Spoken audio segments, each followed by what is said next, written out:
camaraderie of it. I had more than a few people tell me that the tiny bits of the program that we did on election day, where you and I exchanged, had an exchange, added something to the program. I agree with that.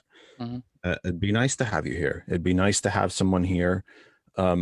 This is going to come out in a way that I don't mean it, but I think you understand what I'm talking about. Okay, Connor's in the room. This is going to come out in a bad way, but during the slower spots that you and I can exchange with each other, I think there he is. It's a very good thing. There's that handsome devil. You stud. Let's get that man to blush within the first 15 seconds that he's on camera. You are muted there, son. How's it going? How are you, my friend? It's good to see you. Likewise. So here's the thing. We are, I have started the Facebook sharing, so anybody who's joining us early gets to see the fun pre-production work. I'm going to start doing some of that. Our associate producer, engineer, IT specialist, George, is in the room. So none of the 7 deadly words, folks. We are on Facebook. We have not hit the live button yet for Hot 101. We are waiting for everyone else. I see Thor in the background. Where's Jolinar? Where's who? The hammer. Mjolnir? Mjolnir. What Right are you talking about? Who? That one? Okay. What did you just reference there? Mjolnir. Mjolnir? Yeah, Mjolnir. Mjolnir. Sorry. Oh, That's what I good. say. I have demerits. Oh, demerits. him over there. Oh, demerits. No. Sorry. In the Stargate universe, it's Jolinar. Oh, well, but it's yeah. That's why Stargate is That's, just it's Mjolnir. What does Beta Ray Bill have? He ends up at Stormbreaker, doesn't he, somehow? Yes, but right now in the... He's just geeking out here during the pre-production work here. Beta Ray Bill is the first non-Thor character to pick up Mjolnir, as you can see here on the cover. Okay. I did build the I didn't build the one from from the Avengers. I built my friend wanted this one that I think Marvel was actually selling one time. It was it was Thor's ultimate hammer. Yeah, with like the round edge. Yeah, it's got the round edge. It's got it basically has like the pommel on it.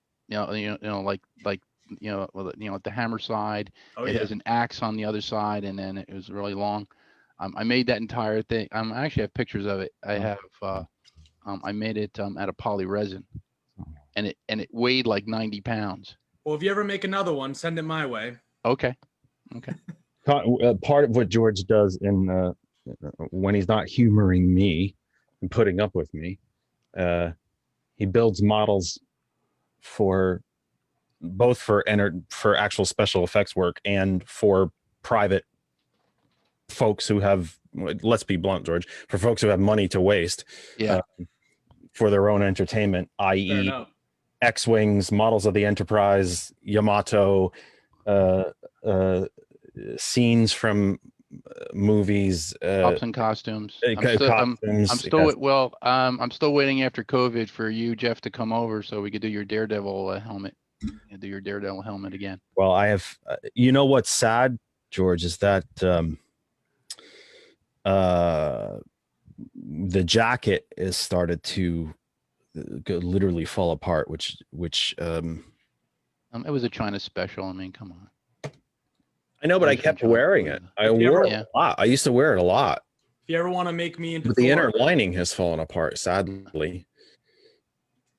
That's a bummer. I mean, I wear that jacket a lot. It's a great in-between jacket. It's not heavy, but it's warm, pretty warm if you zip it up, because it is a biker jacket. But the inner lining has started to just shred. Oh, yeah. Sadly. That's a bummer. Okay, groups. Just doing all the sharing. You want the Thor armor? I want everything. If you can make me look like Thor, you can make me look like Thor, I'll do it. I want to do it. Okay. Everything.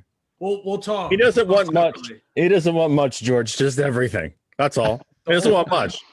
Just everything. Just the whole No, I thing. found there's a guy on was it YouTube?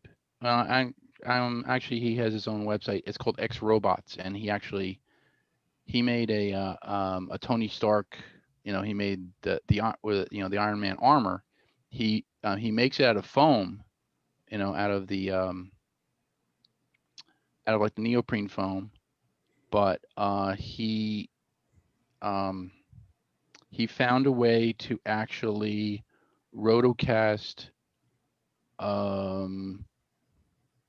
polyresin over the foam, so he can put a hard shell over the foam. So he actually did Captain America's shield. Nice. I think he did the helmet from Thor Ragnarok.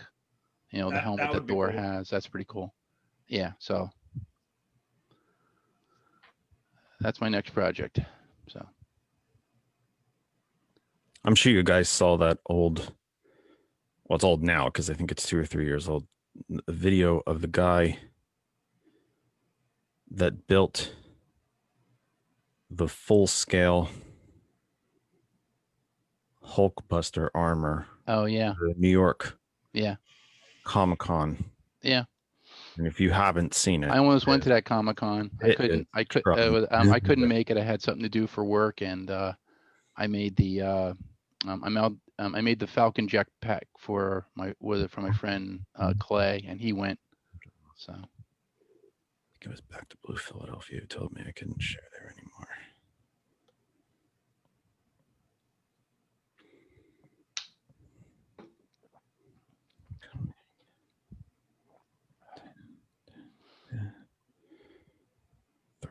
Thriving. Also, if you were here, George, we could start working on bumper music. Because I don't know there's rules for that, April tells me. But I think if you do I know a guy named Mark Peterson. He does if you use music that's a certain number of years old, then it's not a legal deal. Yeah. I know what you're talking about. I talked to Mark Peterson about it. He said, because he does soundtracks. He does soundtracks for movies and for television. He does like a lot of documentary soundtracks. And I think it's 30 years. I think is the magic number. I think if you use music that's 30 years old, and or in combination with. Right. I mean, there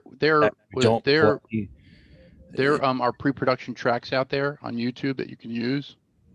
You only play on the internet, certain number of seconds of it or something. Yeah, right. That you can do that. All right, 4:56. Boys, talk to each other. I will be right back. Okay. I have no idea where everybody else is, as usual. Michelle Siegel is probably having a breakdown.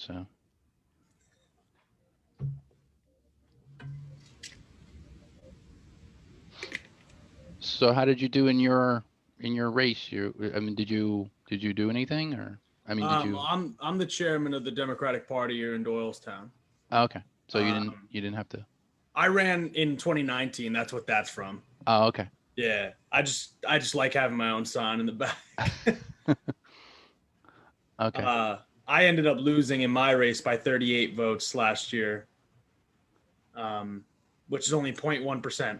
So close enough. Yeah. Okay. And then I ran for chair in March of this year. So it's a fun election to be thrown into the fire, I suppose. Yeah, I was looking at that the Stormbreaker. There's a lot of guys I know who have 3D printers, and they've been trying to 3D print it, and I said, you really can't 3D print it. You really have to sculpt it, because it's actually Groot's hand. Yeah. It's like Groot's arm hooked into the.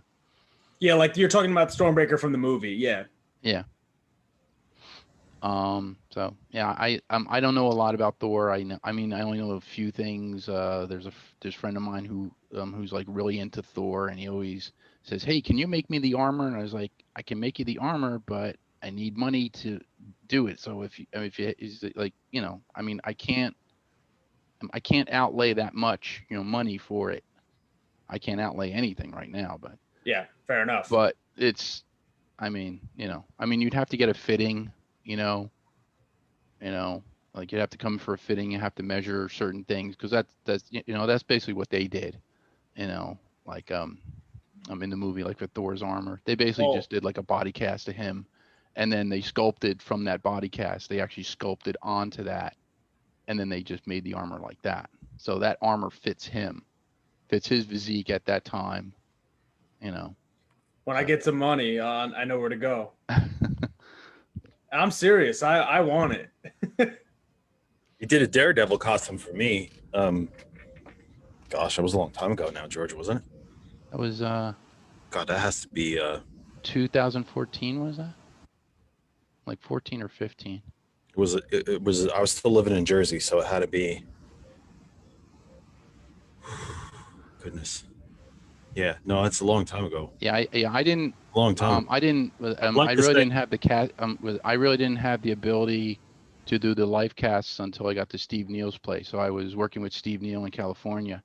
And all I know is, and he has a live cast of his head, and he was sculpting out Moonwatcher from 2001: Space Odyssey. It's a really cool video, but at a certain point, because I said to him, like before he started filming, I said, "Hey, you know what? You could start doing." Oh, got somebody else coming in. I said, "You could start doing the Daredevil helmet," and he goes, "I could, but I'm not going to." And I'm like, "Okay." So that looks like Franz. that is France. That is Franz. Yeah, I recognize the 717. Yeah, sadly, France has been reduced to a phone number. When I see 717, I'm like, oh, that's France. There's France. I have no idea where. There's Shavonnia. How about that?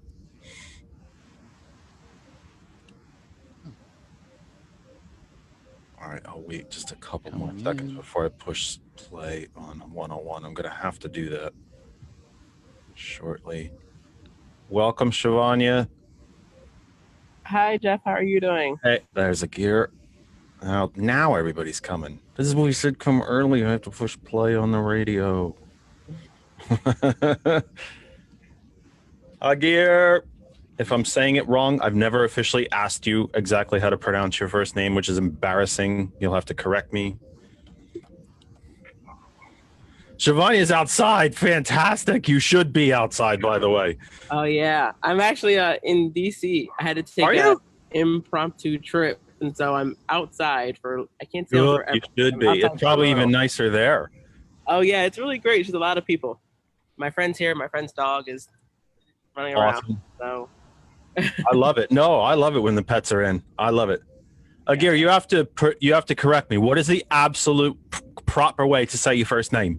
Hagir. Hagir. Oh, damn it. I was so close. Well, there's so many ways. Hagar. I figured that. Well, what way do you fancy? I don't like the Hagar part. Because I figured the H was silent then, yeah? Oh, no.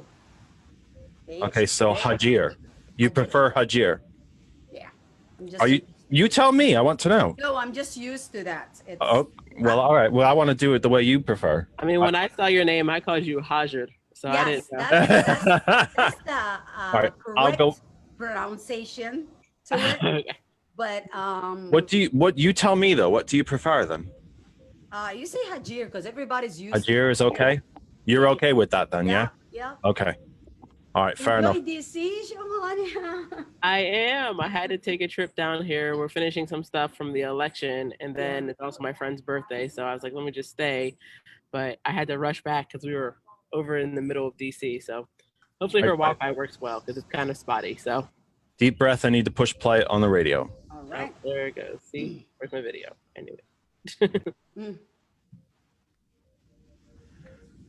Welcome, everyone. A couple minutes behind, but we're here. We're alive. We're smiling. It is a gorgeous, probably a last day of summer here in the Saucon Valley, part of the Lehigh Valley in the Commonwealth of Pennsylvania in these United States, part of planet Earth, the only one we have. Third rock from the sun, part of the Terran solar system in the Milky Way galaxy. This is the Kennedy Effect for 8 November 2020. Welcome, welcome, welcome all. We are thrilled to be back with you yet again for another edition of the Kennedy Effect. For those of you who may have been with us for our special edition on Tuesday, you are back with us on our regularly, he tried to say, tripping over his own tongue, which is always awesome for radio and broadcasting, our regularly scheduled time, 5 p.m. Eastern time here in the United States. Wherever you may be watching us on Facebook, we thank you so much. Sharing now to over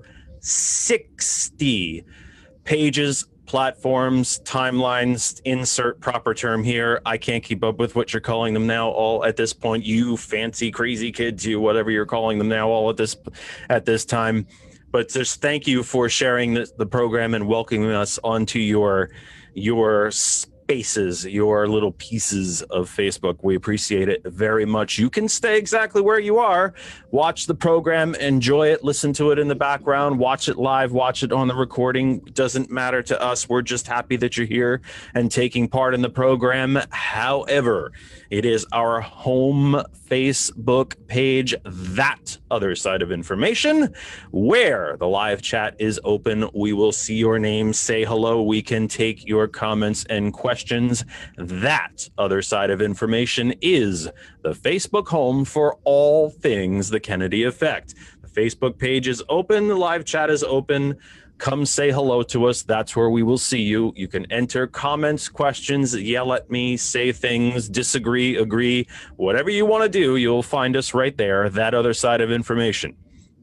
To our sisters and brothers, friends and family at hot101.net, thank you so much again for welcoming us onto your devices, your smart speakers, into your cars, into your homes, wherever it is that you consume hot101.net. Thank you for allowing us to be part of the hot101.net family. To DJ Lex, DJ Earl, my partner, producer, friend, all too often psychiatrist, and God-sent just everything, April Riddick, thank you so much for allowing us to be part of hot101.net. If you don't know how to listen to hot101.net, where the heck have you been? It's so easy. I'm going to explain it all to you right now. You can go to actually the Facebook page for hot101.net. It's a terrific Facebook page. You get to watch all of the folks who are part of the programming at hot101.net. It's fantastic to watch and listen to. If you're just listening to the audio, you can do that through the main website page, which you can find at, you guessed it, hot101.net. Hot101.net is also available through a variety of apps. You can get the hot101.net at the Apple App Store, the Google Play Store if you have an Android device, or you can go to the TuneIn Radio app, which works on all devices, and search for hot101.net. The Kennedy Effect is also available through a variety of different platforms. You can search for me, Jeff Kennedy, at LinkedIn. You can find us on Instagram. It's right over my mighty left shoulder here. You can find us on Instagram at That Other Side of Information. You can tweet us, he said. The old guy said these on the Twitters. Now you can live tweet us at That Kennedy Talk. Live tweet us right now during the show. Send us a comment, a question, yell, agree, disagree, kick, scream, laugh, join us, do whatever it is that comes to mind for you during the program. You can join the program. Listen, something that happened during the program on Tuesday with we probably doubled the total number of phone calls that we've received throughout the existence of the Kennedy Effect on Tuesday. This is my dream to be an interactive program. If you wanted to be lectured at, you could go to college or listen to NPR. I am not here to lecture to you. We love NPR, and college is lovely. With my NPR. We love NPR, and it serves a tremendous public service. But I'm not with NPR. Don't mess with NPR. But I'm not here to lecture at you. We're here to have a conversation with you. We want to hear from you. We want you to be part of the program. And that doesn't mean that you have to agree. You can disagree all you wish. People who come from all ends of the political spectrum are welcome here. So you can live tweet us, you can email us, thatotherkennedy@gmail.com, thatotherkennedy@gmail.com. Also, if you want to advertise with the program, of course, I have to put that in there because you can advertise your company, product, service, yourself, anything that you are offering out to a planetary audience right here at the Kennedy Effect. Just email us, thatotherkennedy@gmail.com. With all of that said, at 5:08 Eastern time here in the United States, I welcome a smaller than planned roundtable of guests to break down everything that happened on Tuesday, and actually really that sort of kind of continues to happen right up until last evening, when most news services officially called the presidential election, for whom is now President-elect Biden and Vice President-elect Harris. So joining me on the program today, our first three-time returnee, Connor O'Hanlon, Hagir. I'm not going to say it right. Don't say the last name. I'm not going to say it right. Hagir is good enough. And I practiced, and it came right up until the time. It's like waiting for the fastball. I knew the fastball was coming, and I still couldn't hit it. And our two-time, actually, this is Hagir's second time on the program already in a week. That's a record. And Shavonnia Corbin-Johnson returns for her second time on the program. We did have some other folks that we invited. We're probably just waiting for them to join us. It could be technical gremlins. You never know. It is just one of those things. Shavonnia, is getting dark on you, Shavonnia. It's standard time. I think I didn't say daylight time. I hope I didn't say daylight savings time. But it's it gets darker earlier these days, as Yogi Berra used to say. So welcome, one and all. I'm very, very grateful for you being here yet again and joining us here on the Kennedy Effect. Thank you all for being here. Thank you. Thanks for having us. Thank you. So let me just start in a bit of an old-fashioned way, especially why don't we go by distance first? Shavonnia, let me just give you as open-ended and as general a question as humanly possible. I guess perhaps from the presidential level on down, general thoughts, feelings about what we saw from the what I was referring to as the end of the election cycle Tuesday, from the presidential cycle on down. Your general thoughts, feelings, what you are left with, what you're mulling about. Tell me what you're thinking. Definitely, that's a great question, Jeff. I realize it's a very broad question, but just in general. I mean, it's a lot to take in. But I mean, what's your general, mullings about? I would say honestly, it's a relief. If I could really, I would say pocket everything into one word would be relief. I know there's so many organizations and so many people who worked tireless hours, door knocking, phone banking, dropping off literature, just being on the streets, making sure people knew, what Joe Biden and what Kamala Harris stood for. And so honestly, I would call this win a relief.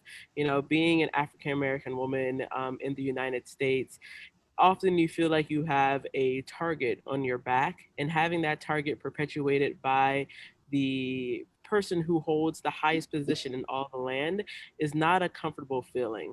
And now that we were able to take out, Donald Trump and actually put in a president who is inclusive, a president that welcomes everyone, it feels like that target has gotten a little smaller. Is it still there? Absolutely. We still have a lot of work to do in the United States when it comes to diversity and inclusion. But, it feels like that target has gotten a little smaller. And it feels like you have a person in the White House who wants America to be inclusive. You have a person who wants America to be diverse and recognizes the strength that brings, that diversity brings. And so I would say it's a relief. I know myself, my other teammates at the Pennsylvania Democratic Party have been doing so much work.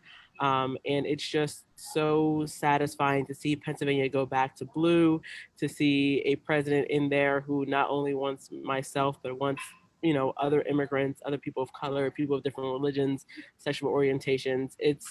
It's a symbol for having a more inclusive United States and a more inclusive Pennsylvania. And I definitely hope we can keep that going. Hagir, same question to you. What would you, just your very, again, I know it's a very broad and open-ended question, but what are your general takeaways, feelings, thoughts as we, with Mr. Biden declared president-elect and Vice President-elect Harris, as we begin to sort of lower our shoulders and Relax. exhale a little bit. What are your general feelings and takeaways now? All right, so I'm going to just tell you one thing. Listening, and I wrote that on my Facebook, listening to Joe Biden's last night and Kamala Harris speaking, it it didn't bring just tears to my eyes because it's a historic moment, but because after 4 years of hearing the negativity, the harassment, and a bully basically get the chance, so the platform to spread all of his hate, division, everything. We finally have someone who was calm, collective, positive, presidential. I mean, someone you can be proud. And like Siobhan said, to me, not just as a Black woman in the United States, but as a former refugee and working with immigrants and understanding what's in stake. I've been fighting here for 20 years, and it's such a relief. I never worked as hard. I mean, I did work for Obama, the 2 terms, but this year, I believe I did more than my body could take, and I can finally breathe and just be hopeful. Like Giovanna said, is it over? I don't think so. I think our work just started. We still have not just to heal, we have to correct the damage that happened the past 4 years. There's a huge gap, division. I mean, just look at how many people voted for him. It was a shock to me. So I think we have a lot of work to do. Take a couple days, breathe in, enjoy, but let's get right back to work so we can have a country that welcome not just all of us, but give us an option to help others and show proudly how our value can fix not just the United States, but the whole entire world. And the whole world was watching. So anyway, I'm just happy. And Connor, same question to you. Your general thoughts, feelings, ruminations as we begin to finally lower our shoulders a little bit and start to exhale. Yeah, I mean, if we're going to stick with just like the top of the ticket for now, I'll say that. No, take it, please. If you want to take the question down, from the presidential level down to truant officer, I mean, take it down. Tell me, because because I do want to talk as we proceed through the program. We need to get to the state level offices here in the Commonwealth and actually throughout the country, because we saw legislative races, Senate races, congressional races. We have to get to that. Those are. Tell me your general thoughts as we exit Tuesday and begin to kind of breathe a bit. So being, chairman here in Doylestown, I have a very hyper focused view on like the local, and I view things from the bottom up. But the relief comes from the top this time. The relief of just getting that guy out. I mean, granted, we don't have him out yet, but we won. So we just got to make sure that we get there and we get Biden in there and Kamala. And those are both huge reliefs. And then I just have to say, selfishly, here in Bucks County, we down ballot underperformed across the board. Now we turned people out. People turned out like crazy. Yeah.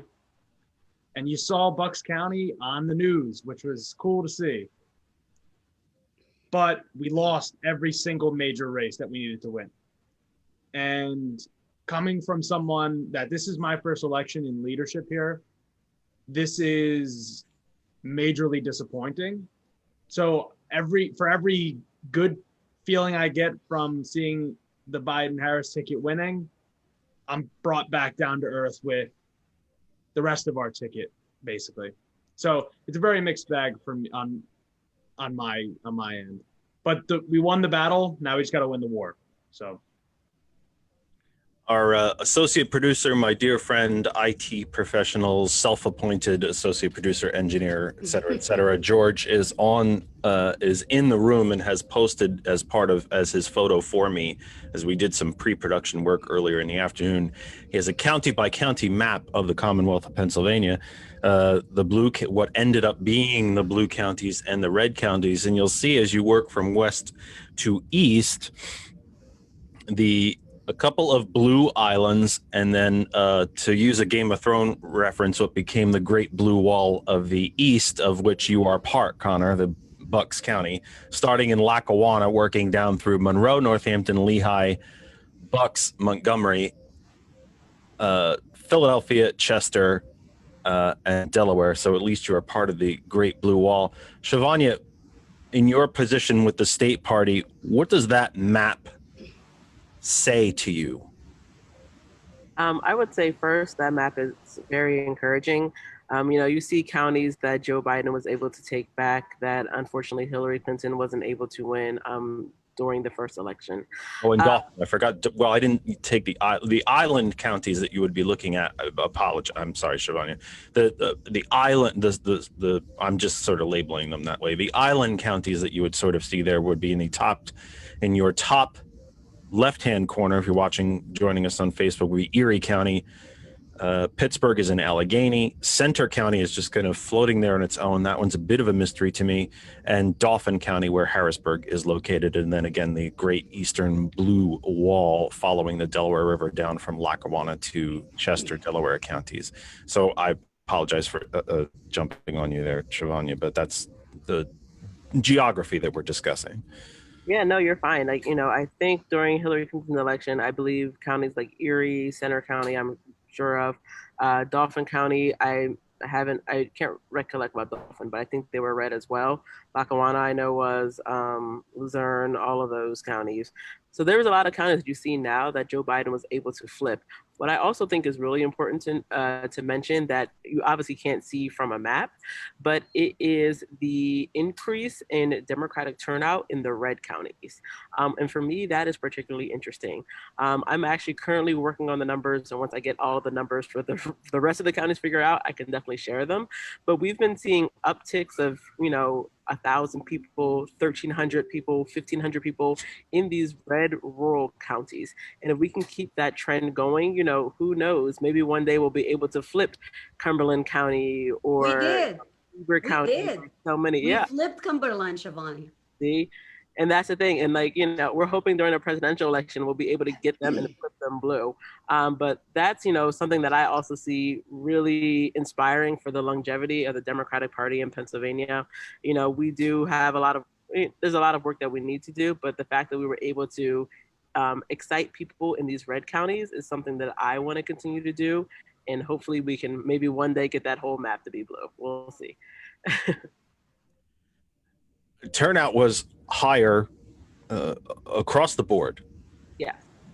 Democrats, Republicans, non-affiliated.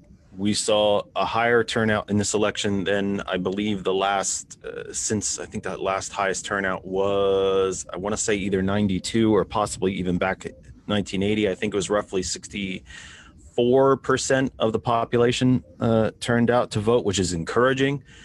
It's not the routine 96+% that we see in Australia or the 75+%, 80% that we see across Europe, but we're getting there. At least we saw a motivated voting base. I think that is due in, no doubt given the additional variety of ways that folks were able to vote, whether we chalk that entirely up to the pandemic or not, I think an additional variety of ways for folks to vote helped that. I believe that this current regime certainly motivated people to vote. Do we believe generally, and I'll just throw this open to the floor, do we believe this generally to be a one-off, or do we have some optimism that this is a new trend, or the reaffirming of a trend in the United States of civil engagement, of the fact that, it's a vote, and it's just not, I mean, it's not easy in parts of the country. It's been designed to be very difficult in certain parts of the country, but that this is a civic duty and we have to be re-engaged. Is this a sign of hope, or do we think this is a one-off? Just anyone on the floor. I'll go. Um, I think if we continue pushing people, like Shavonnia said, and a lot of people volunteer this time. I never saw a huge number of people were responding to our request to volunteer. People actually reaching out to volunteer and just following. And I think because of the 4 years and the bad, the I can't say bad. It's just beyond anyone's imagination. To have someone like that as a president, this might motivate a lot of people to come out. So I'm hoping we can keep everyone engaged. They know that we have a lot of work to do from now on. I think we all need to reconnect now and try to start preparing for 2024 from now. Trying to get people to register, get people to understand why it's important. Just keep talking and doing what we're doing now throughout the year. Don't wait until close to 2024 and then start back up. Well, again. let's not forget the congressional cycle. Yeah, no, I'm just talking about the presidential. Yeah. I'm just talking about the presidential. But again, we have more people that are aware of their state, local. Like I know from June up to November, I brought almost, I can't say all of the candidates because I did not bring you, but a lot, like mainly almost everyone that I could reach, brought them on the show so people can learn about them, their platform, and on all of that. So if we continue to educate everyone that it's not just the president you need to vote for. You need to vote for the state representative, Senate, Congress. And now we're talking about educating people about how they can even engage in their school board and anything that will allow you to vote. Just do that initiative and try to vote the right people. So you are absolutely correct. Not just 2024, but what I'm saying, we need to start right away. This election is over. Let's give ourselves a break and then start right away. So,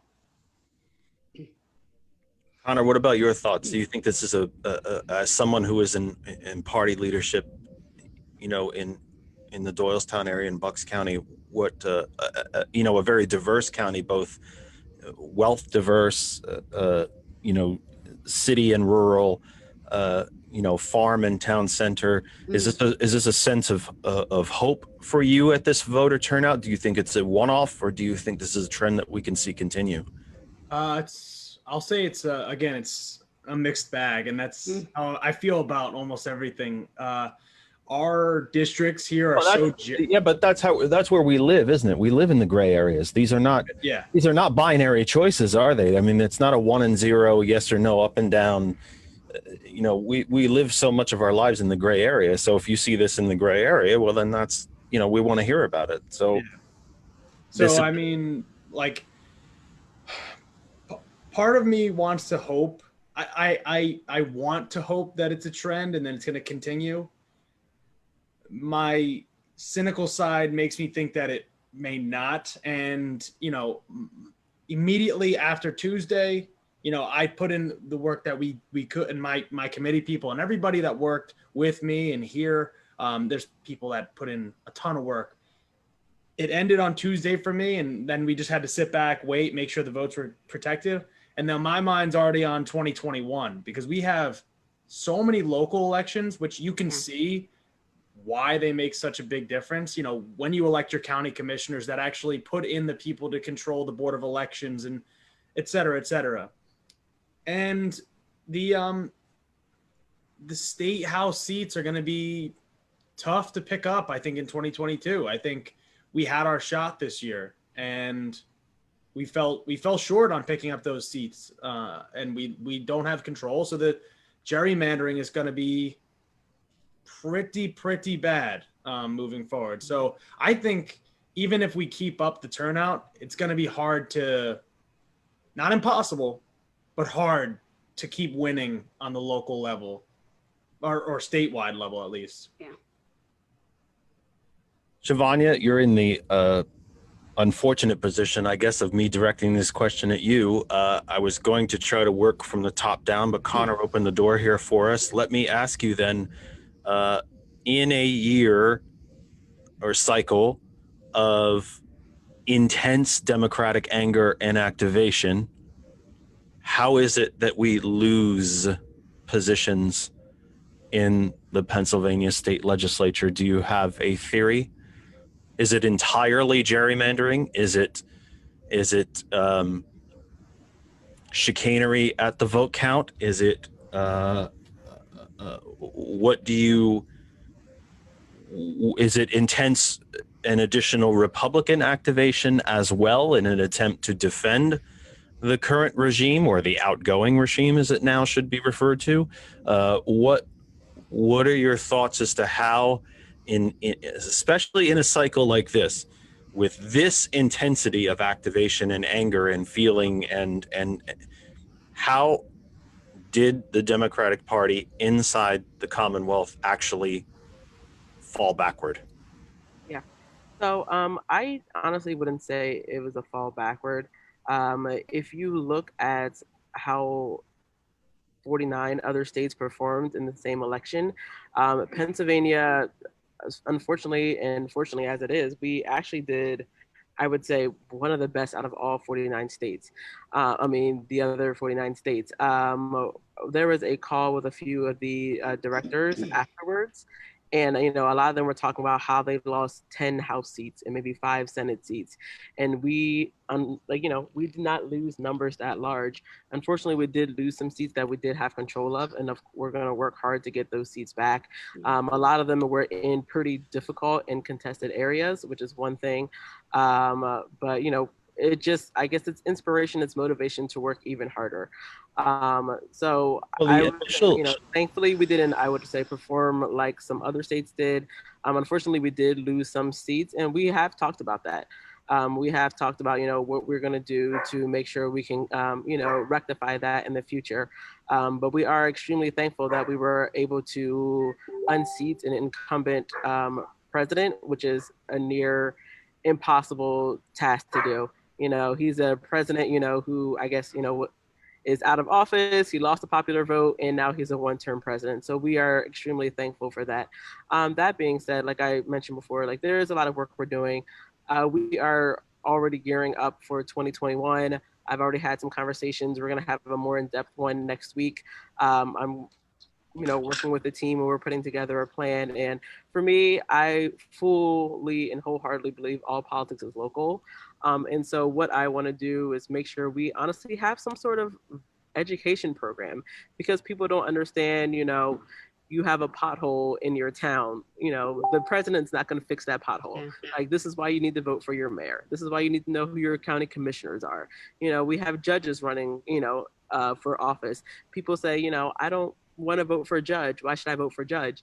And I try to make things, I honestly, it's sometimes as blunt as possible. I know in my community, the incarceration rate is pretty high. And I say, do you know someone who's been what you would say unlawfully incarcerated? Have you been? Yeah, well, coming up next year is your chance to vote on that exact same judge. Like, this is the person that stands between you, your cousin, and the jailhouse. And people, once you break it down to honestly that tangible and sometimes that personal and emotional level, people say, oh, like, now I understand why it's so important to vote for this person. So that's something I would say that we are working on. We're definitely trying to have an extremely forward focused view. just to make sure, like you said, we don't lose any more House seats and Senate seats that we did last time. But we definitely want to pick up seats in 2021, 2022, and we're hoping to keep people interested and activated as they are now. Is it a hard thing to do? Absolutely, but I'm definitely up for the challenge. Let me respectfully push back just a tiny bit for the sake of this conversation. It was the Democratic parties and Democratic members' hope and point of view that we would be able to flip the legislature here in the Commonwealth. Mm-hmm. And not only did we not, we actually lost some seats. Yeah. So one thing that we've been seeing from the numbers is that what I guess a lot of Democrats don't realize is that when Democrats get activated, Republicans also get activated. But a lot of, I guess, Democrats kind of forget that, other people can also get activated. So what we've seen, honestly, with a lot of ballots is a lot of Republicans who kept the Republican, I would say, identity, but didn't like Donald Trump. And so they would have beat me to it. You beat me to it. I was going to ask you just about that. How many? You beat me to it. I'm going to ask the question anyway, even though you kind of answered it, if you'll allow me. How many? We may not know the numbers yet, but do we know perhaps from a 10,000 foot level, just maybe from a cursory level, how many folks perhaps did not vote for the sitting current regime, but yet maintained their red voting record or their, even though there is no longer straight party ticket voting. He's really tripping over his tongue tonight, folks. I swear. All I had was I had a PB&J today. I swear I did no drinking today. He's tripping over his tongue all over the place. How many folks that we saw did not support the current regime, but maintained a straight ticket the rest of the way down from national to local outside of the presidential? Do we have any type of feeling about that so far, Shavonnia? I mean, honestly, next week I will. Like I said, they're drowning. The numbers are just all over. All you could possibly want. Being so close after the election, we didn't get a chance to run numbers. But honestly, my job is currently to be running these numbers. Like I said, it's just going to help our strategy going forward. So this is something on my plate to do. I do not have even a 10,000 foot number, I would say is right now, but you can see, from different areas of the state where some seats were lost. And I guess you can kind of, estimate for yourself where that is.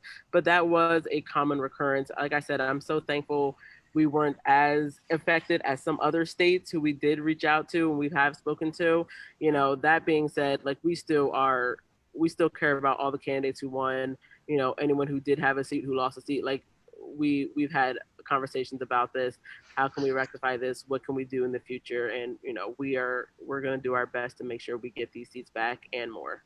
So how deep, this might not be a simple answer, and I'm welcome. Please, anyone on the floor can answer. I don't want to pile all of this on top of Shavonnia, but how is there a way to explain to the audience who's not the political insiders that we all are, who do this on a daily basis and live this? I've explained many times that this is the show hat, but I have many other hats. When I'm not, working in a drudgery type job from day to day, I do this program. I also consult with candidates and try to teach and mentor candidates, make them better. I'm on the county committee here in Northampton. I do a lot of different things in politics, but for those of us who don't do this on a daily basis, is there a way to explain to the audience who's not as politically wonky as we are, just how deep into the analysis and the numbers and how finely split and I keep using the word deep. I'd like to find some other words for that, but just how you split it apart and how deep. I keep using the word deep. Just how you analyze all the voting patterns and the numbers and the results and the who did what where and how hard you dig into that. Is there a way to explain that? Any of you can, and how important that information is and how important it is to know why folks voted the way they voted and what issues they voted on.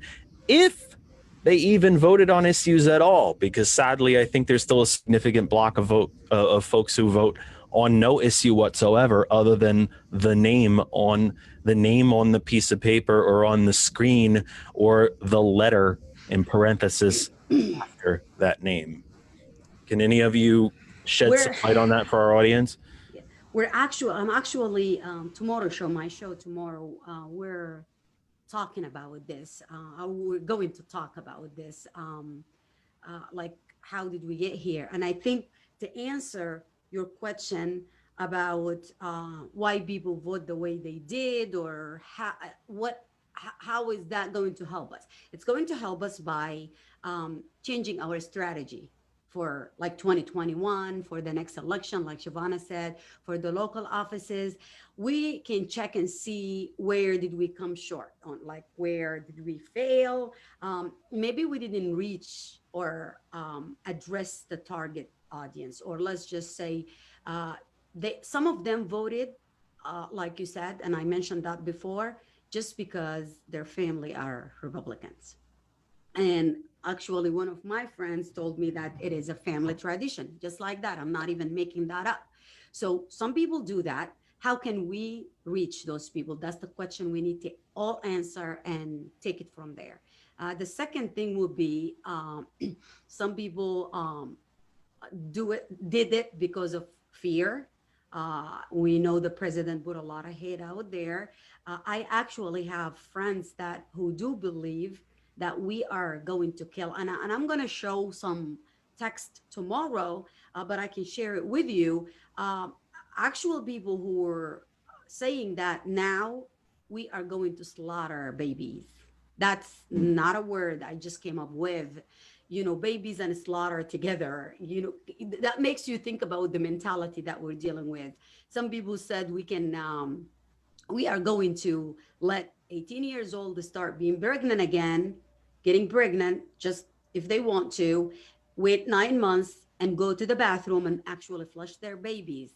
I am not making this up. Tomorrow you're going to see all that. But this is just the people we're dealing with, the fear that the Democratic Party, that we are socialist. We are not just socialist, they say communist.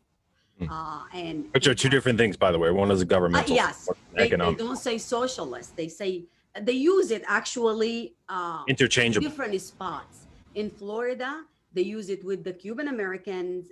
They use communism because most of them flee from Cuba for that reason. Here, they use socialist and they use commie, in Pennsylvania. Right. So they change their terminology based on their audience, and we need to understand that, and we need to reach to those people and explain. If that word scare you, just like I said before, defund the police. Mm-hmm. That word, if the word need more than a sentence to explain it, change it. Use reform, use anything that a simple mind can understand. Because just hearing this, a lot of people voted for Trump. Some people did posted that on their Facebook. I don't like the guy, but I have a lot of family who are police, and he told us that you are going to kill them, take their job away. People voted because they thought we are going to take their gun away. I have a friend just posted, and I say friend loosely, that we all now going to sit down, us, the Democrat, apply for welfare. I mean, we are already sitting on welfare and eating food and looting, stealing. And those are exact words in the text. Yeah, like, I'm not just saying that. She said now she's going to do the same. She feels since Biden won, she voted for Trump, that she's entitled to not work, because if she work, we're sitting on our behind and taking our money away. So those are all fear, and as silly as they sound, those are real people out there who truly think this is going to happen. How can we reach them? And that Siobhan can help with that, and a lot of people that are maybe listening to us, or they will follow my show tomorrow, they can share and say how they can help us, and how we all can come together and just clear those misinformation that are floating everywhere. Correct, Shavonnia? Shavonnia. Well, among the things that we do in this program every single week is one boatload of a lot of education, and those are among the talking points that we can knock down later in the program. We can tick those off one by one. Let me take this opportunity to reset the program. I usually reset the program at the top and bottom of every hour. I'm a little late for that. It's 5:43 Eastern Standard Time here in the Commonwealth of Pennsylvania. You are listening to the Kennedy Effect for 8 November 2020, and we are happy and very, very happy, very lucky, and very, very thankful that you are doing so. Wherever you may be listening or watching across the now 60 plus places, homes, pages, timelines, et cetera, that you may be listening on Facebook or watching on Facebook, we thank each and every one of you for being here. Wherever it is that you fall on the political spectrum, each and every one of you is important, respected, and welcome here. And we thank you. You can stay wherever you are watching, and that's awesome. We appreciate it very much. Oh, you have to? Okay. Shavonnia, thank you for being here. That's me. In the dark, out in the dark, in the lovely weather in DC. We thank you for being here. You know you are always welcome here. The door's always open to you. Please don't be a stranger. Awesome. That's me, Thank the you one all. said they're leaving, not Shavonnia. Have a great day, everyone. Thank you, Jeff. Thank you, guys. So wherever you're joining us on Facebook, you know that you are welcome. You can be here. You can stay exactly where you are and watch. But it is the home Facebook page for the program, That Other Side of Information, where we will see you. We can say hello to you, welcome you to the program. It's also where we will see your comments and questions. And those comments and questions are welcome. This is an interactive program. I am not here to lecture you. You can get lectured to a lot of other places. And that's fine if you enjoy being lectured to. You have to leave too? I do, actually. I sent Am a I scaring message. people away? No, I sent a message earlier before Shavonnia. Oh, Yeah. all right. It was a pleasure talking to all of you and to your listeners. And Connor, I will send me a reminder. Send me a reminder for tomorrow. I will. So I can try to catch you live. Yes, 4 please do. p.m. Please catch us and let's discuss more. Tell everybody where they can find your program before you They go. can go to my Facebook page, my main Facebook page, or the Hagir Show. You can also go to the Hagir Show on YouTube. There is different platforms and sites that you can watch the show from, but the easiest way is to just go on my Facebook, and it will be live 4 to 5 p.m. Eastern time. And we'll have 2 guests tomorrow, and I hope you all can join us. And let's just keep working. Take a break. Take the break that you need, but let's come back and all work together to heal and just bring back what we all wanted to see in this country. And before she leaves, I have to say, Hagir and I are going to keep working together. We're going to be Definitely. visiting each other a lot more often. And she is also way more disciplined than I. As you heard, she holds her program to an hour. Yes. I tend to ramble for, as Connor well knows, I tend to ramble for up to 4 Oh hours no. at a time. I did So the she is way more pre-election. disciplined than I. The pre-election Monday and Friday and Monday, I actually went over close to 2 hours because we had to. But anyways, we tried to stick to the 60 minutes and cut it short. Thank you, everyone, and thank you very much for having me. Thank you. I'll speak to you soon. Thank you. So wherever you're watching on Facebook or listening, we thank you. You are welcome to stay at the page where you are at, of course, because we thank we thank each and every page that welcomes this program onto their page. We're grateful to them.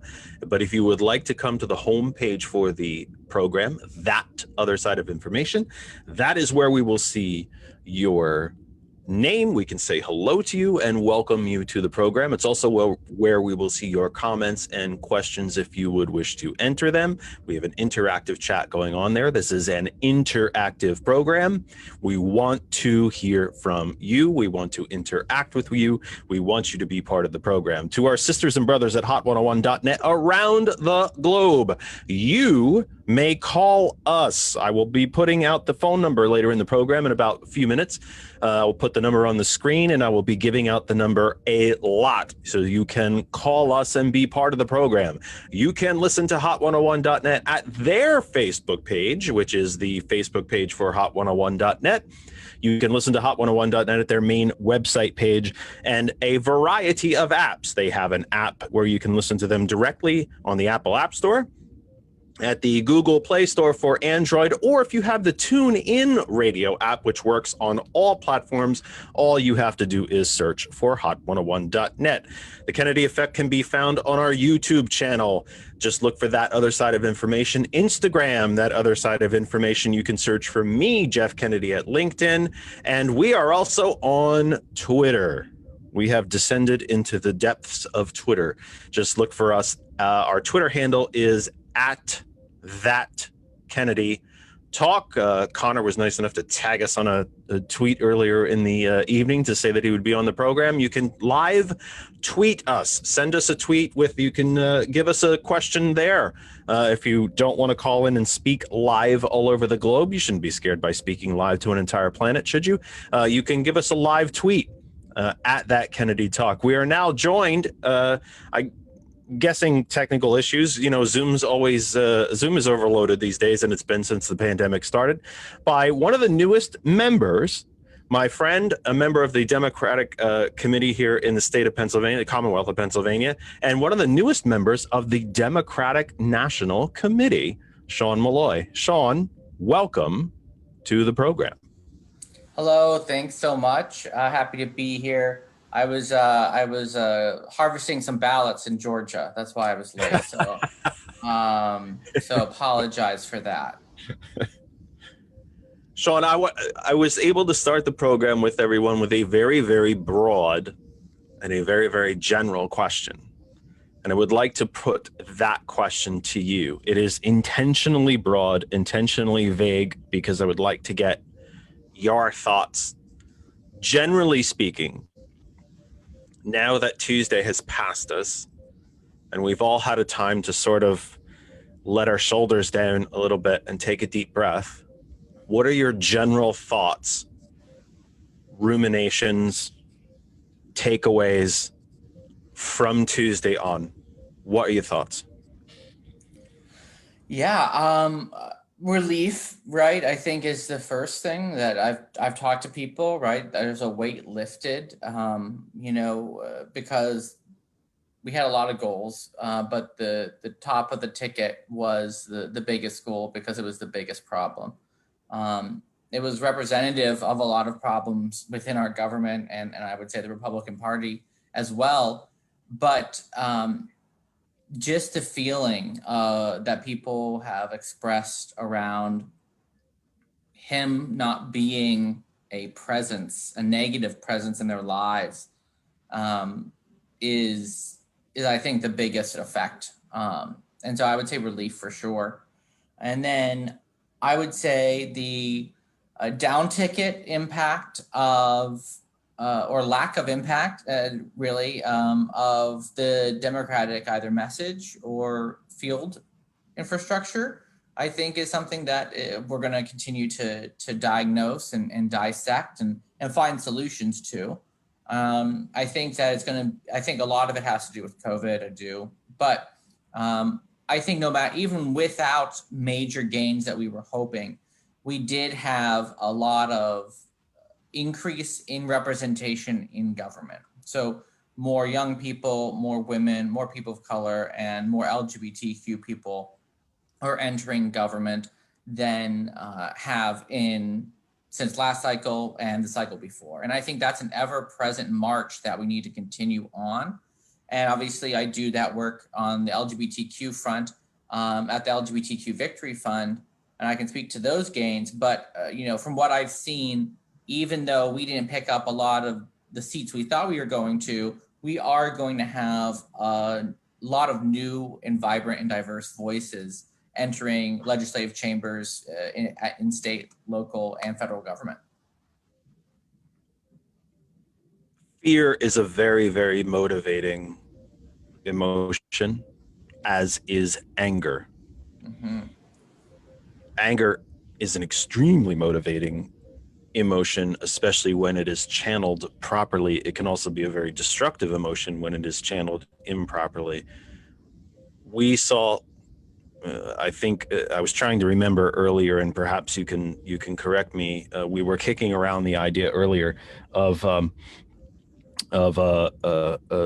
what the last turnout was compared, percentages compared to what we've just seen, which I think is going to end up being somewhere roughly in the 64-65% range. I think the last time it was that high, I believe, was 92, and it may have been 1980 before that. To what do you credit this turnout? Is it fear? Is it anger? And again, we've had turnout on both sides. Let's not forget that.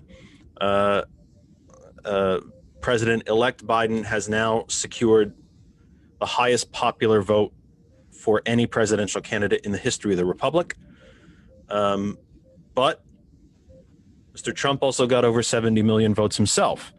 So we've had an awful lot of folks vote.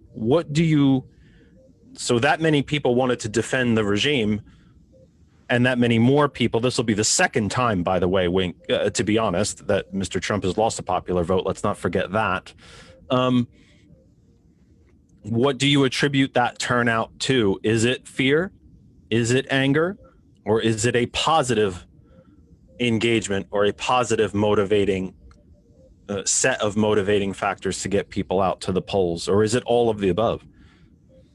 I think on the right, it's distinctly in the fear and I would say, selfishness aspect, right? There are people who are educated, who know how destructive he is and has been, but they got their tax cut and they were Who really got their tax cut, Sean? I mean, we can get into that perhaps in the next hour. Oh, exactly. But who really got their tax cut? Yeah, I mean, we know the answer to that, but no, the uber wealthy, right? The uber wealthy people who are educated, who do understand the impact that Donald Trump has had on our country, and are not motivated by the racist, sexist, tropes, the transphobic rhetoric that was used in a lot of races. That level of fear and selfishness, I think, certainly is what got the right out. I think that it was a more passive fear on the left of how much further can this go? How much more destructive can this man be? But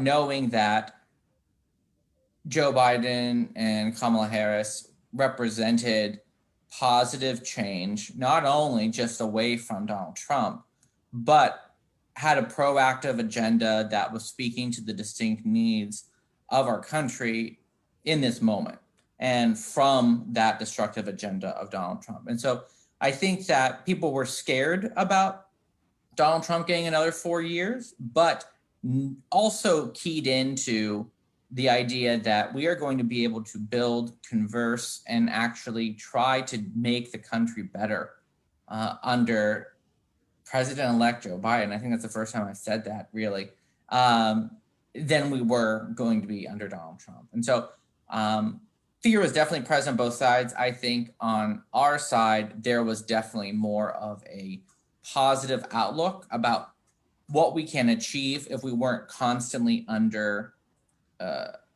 really attack, right? I mean, Democrats were demonized, people of color were demonized, all kinds of people were the target of his, attacks every single week on Twitter, on, at press conferences, whatever it might be. And so I think that people came out distinctly because they were engaged as well, right? Both sides engaged more people because you need to change the electorate in order to win. People were not engaged enough in 2016 on the left, but the new folks came out because they liked Trump's rhetoric. They were racist, whatever you want to call it. They came out and they voted for him in those key states. This time, both sides had a huge increase because they liked what that side was saying and because that engagement increased. And I think it's going to be truly, I think now, a battle of who can register voters that match, their policy priorities and interests, and who's going to continue to try to find a way to engage the folks that still aren't voting, right? This is one of the highest, as you just said, highest turnout elections, but there's still, 35% of registered voters. That's not including eligible adults, just actual registered voters that still didn't turn out. And so whom, right, and what are this going to speak to those people to see if they ever turn out, let alone the folks that aren't even registered. So I'll pause there. I asked Shavonnia and Hagir earlier, and well, I asked Connor as well, but how do we justify or make sense of this record turnout? I mean, not record turnout, but I mean this really a recent record turnout. Maybe that's the best way to say it. Recent record turnout inside the Commonwealth, and where Democrats, me included, had real strong hope and even some real data and evidence that we had a chance of flipping over this legislature, and we actually lost ground. What are your thoughts there? Yeah, I mean, we're still beyond the disappointment of it. What do you attribute that to? I mean, beyond your feelings of it, which I would assume would be disappointment. What are your feelings about that? Is it the increased Republican vote as well and their turnout? Is it the automaton like, oh, Satan is a Republican, fine, I'll vote for him, pitchfork flames and all? Is it I think it goes beyond just the gerrymandering at this point, although we know how bad that is. What do you attribute this to? I mean, we thought as a party, we thought we had a legitimate shot at flipping this legislature over. And not only did we not do it, we underperformed in most of these districts and actually lost ground. Yeah. Still taking a look at this. I'll speak to my home district, which I've started to analyze. The vote, there were a bunch of Republicans that came out, and at the top of the ticket, they voted against Donald Trump, right? These are the suburban Republicans that the media likes to talk about as these folks that were turning against Donald Trump. These educated, more wealthy folks who just can see the hypocrisy, right? They just can see it. However, they were still mostly Republicans. And so they came out and they voted against Trump. We got enough of them to vote against Trump, but they still voted Republican down ballot. And our polling showed that we should have had some of their support, or that when they talked to pollsters, they said they were going to vote Democratic up and down the ticket as a repudiation of Donald Trump. Now, I don't think we as a party messaged out, you need to repudiate the far right, right? If you're voting for a Republican, you're saying that it's okay, that Trumpism is okay, right? That message was not communicated clearly, I think. However, on their side, I think that fear, all those new voters that came out, they voted Republican, the straight Republican down the ticket. And I hate to say it, but I think we might have had a bunch of undervotes on our side as well. People who came out to vote against Donald Trump, but didn't know who these candidates were, whether it's because they weren't canvassed, they didn't, they were new to the system, they weren't expected to turn out, whatever it might be. These down ticket campaigns didn't engage them. And so they either left them blank or they went with the name they heard the most, which in most of these cases was the incumbent. And so I think it's a mix of a lot of things, but most of it is that I don't think most of the people who voted for Joe Biden, or, the same thing being against Donald Trump, changed the ideas of what impact continuing to give power to people who are propping up Donald Trump and the rhetoric of these far right ideologues, because those people are in charge of the state house. They are the ones pushing for us not to wear masks, right, in the state of Pennsylvania. I mean, like these absolutely extremist agendas, those connections were not made. And obviously we see the effects, because it's going to be a problem for redistricting. It's going to be a problem for, you know, any sort of proactive legislation to deal with COVID, education, LGBTQ rights, right? Any of these things, infrastructure in the state, all these things that we've been pushing for and would have been at the top of our priority list, should we have taken power, they're going to continue to languish. And we'll have to see what the new lines look like and see if we can maybe change the fates of the legislature down the line. 6:03 Eastern Time here in the Saucon Valley, part of the Lehigh Valley in the Commonwealth of Pennsylvania, here in the United States, on planet Earth, third rock from the sun in the Terran solar system. This is the Kennedy Effect for 8 November 2020. Our in and out, lots of guests coming in and out visiting us on this first Kennedy Effect program, our first Sunday program after the end of our national election cycle. Joe Biden is the president-elect. Kamala Harris is the vice president-elect of the United States. The Senate is yet to be determined. There are 2 runoff elections, both U.S. Senate seats in the state of Georgia. The Democrats will retain control of the House of Representatives, although by a smaller margin. We will be getting into that as well. Wherever you are watching on Facebook, thank you. You may stay exactly where you are, listen, watch, enjoy the program. However, you are welcome to join us over at the home base for the program. That other side of information, that's where we will see your name, say hello. You can send us a comment or question. This is your interactive home for progressive talk on weekends, every weekend, every Sunday beginning from 5 p.m. To our friends, brothers, and sisters, family at hot101.net, wherever you are listening, your devices, your car, your smart speakers, thank you for allowing us into your world on yet another Sunday. You can call us. I will be opening up the phone line very, very shortly. I will give you the number right now. It is 267-227-9189. The phone line is open, 267-227-9189. 267-227-9189. We're able to take a whopping 1 phone call at a time. That's how the software works. Considering it's free, I'll take it, because the budget for this program is, close your eyes, yep, that's the budget.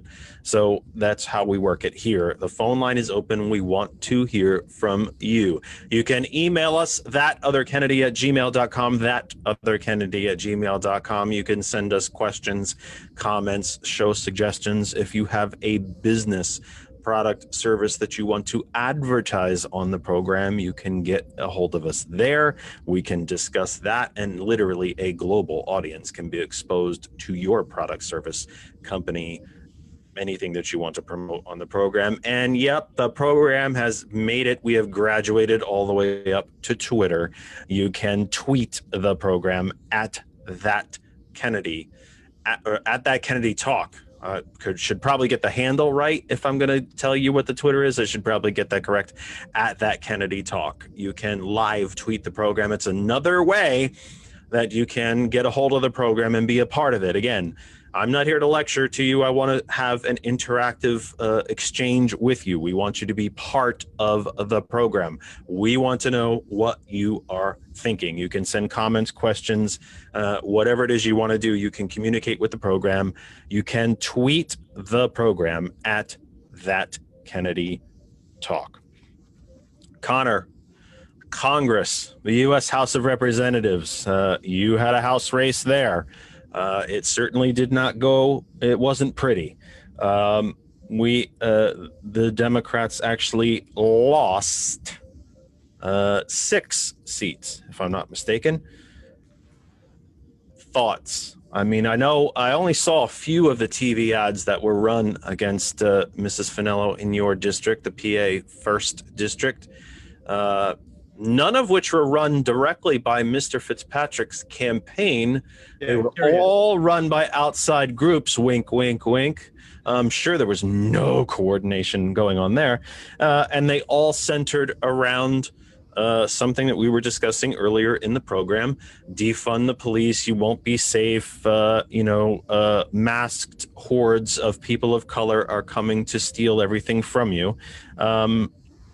But she was defeated soundly, quite soundly.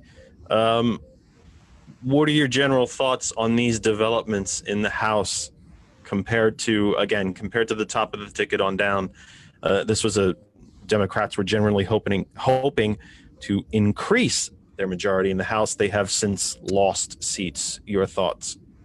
Right. So I've been waiting for this 30-minute break here to just get into like what happened. In my opinion, here was not just with Christina Finello's race, but state house seats, state Senate seats, everything that was up was the sacrificial lamb to get Joe Biden across the finish line. We sacrificed, and I've had numerous conversations since Tuesday of analyzing this, that, and the other thing. And multiple people have said, like, what is our message? What does the party stand for? And I think that with Joe Biden being president going forward, this is the time to reevaluate that. I think when it comes to the 1st congressional district here, I genuinely don't know who could have beaten Fitzpatrick with this election cycle. The way I see that is because people view him as a moderate, despite the fact that he votes with Trump overwhelmingly. I think it's 86%, I think it was, or is it higher than that? It's close to 90%. It's 86, 87%. And with that is a failure, not, and it goes up and down. It starts from where I'm at, but it goes all the way up, where you don't tie Donald Trump to the Republican Party. If you let Republicans run disassociated from Trump, you are letting them get away from the monster that they created. Now, I think if we were working within two different parties where we just had some moderate disagreements, which I think the voters, if we got 10 other Republican voters in here, you and me and everyone in here could have had a reasonable discussion with them, hopefully. And because we've done it before. I've talked to Republicans. I've convinced Republicans that they support Medicare for all. But those conversations need to be had. And by allowing by allowing the party to distance himself from Trump in any way, you see my state representative, Wendy Ullman, who won in an extremely gerrymandered district in 2018, loses this year because we need to swing some Republicans, but we drove out Republicans for Trump, and we drove out Republicans that'll just vote for Biden, and we got our people. But they got more people just this election. Bucks County was blue. Doylestown was blue. Yet we only won Joe Biden. It's really, really frustrating. And the Christina Finello's campaign, they lied about her saying defund the police and everything like that. It doesn't really matter. So we're playing on two different grounds here. And I think you and I have gone back and forth a little bit on this, the partisan nature of things in the past. I think we have to get down and dirty. I think we got to get ready to fight. I'm not saying lie about our opponents, but they are lying about our candidates. And again, I'll say it till the day I die, the Republican Party, the establishment, the candidates, and the elected officials they're the ones. The power structure, the people in power, not the Not the quote unquote voters. person on the street, but the party structure, the power structure, the people with the titles. We all the voters, we can all come to much more of an agreement than most people could possibly think if we just sat in a room and talked with each other for an hour or two without yelling at each other. And that, let's remember, even inside the Republican Party folks, and I would absolutely let Connor finish.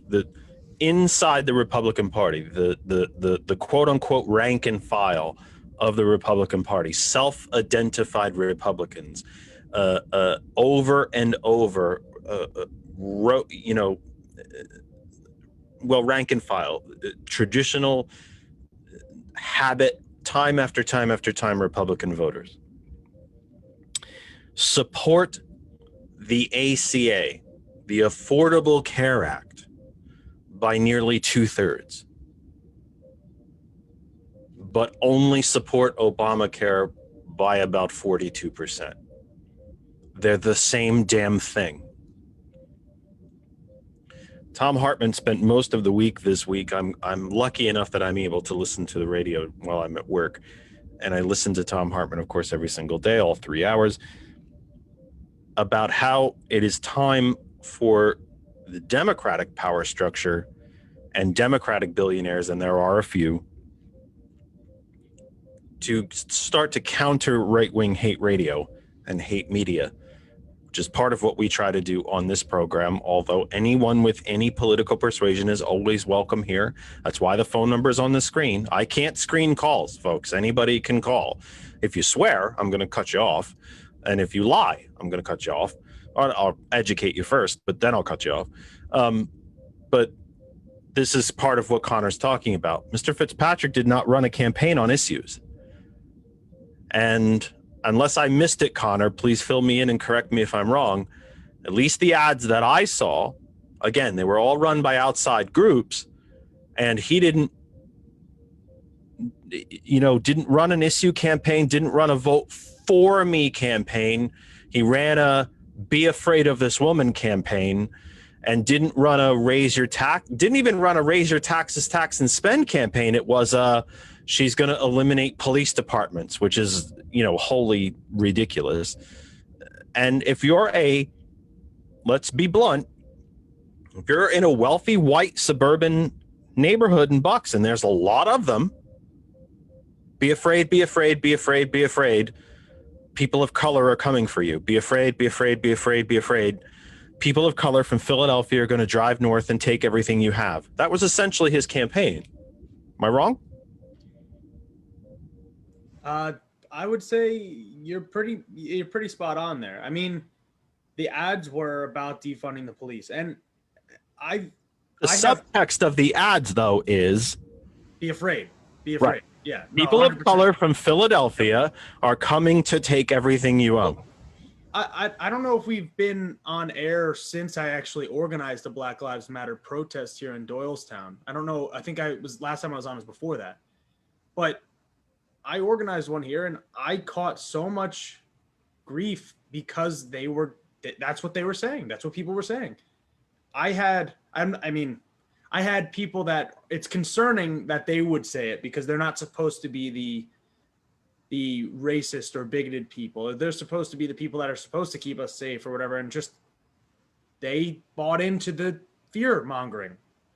And with Christina's campaign, that's what happened. She never even said anything about even going near it. Finello was the most conservative of all of the candidates in the primary, and yet they still tried to make her out to be a radical. And I supported her in her campaign because that is what I saw. She was the best candidate in our race to represent our county. And yet that's what happens. And Biden got smeared as a socialist in Florida, and he gets smeared they call us radicals. It's a fear campaign. That was a fear campaign by itself, by the way, was to scare Cuban Americans into that if you elect Mr. Biden, you're going to get Castro. Yep. That was the subtext of the fear campaign that happened in Florida. I'll just with Cubans, I should say. I'll draw this part to a little bit of a close here for you. It's just there's a reason why Kamala gets attacked so much. And it's not because she's a radical. She's not a radical. No, not really. No, not at all. Quite centrist. Yeah.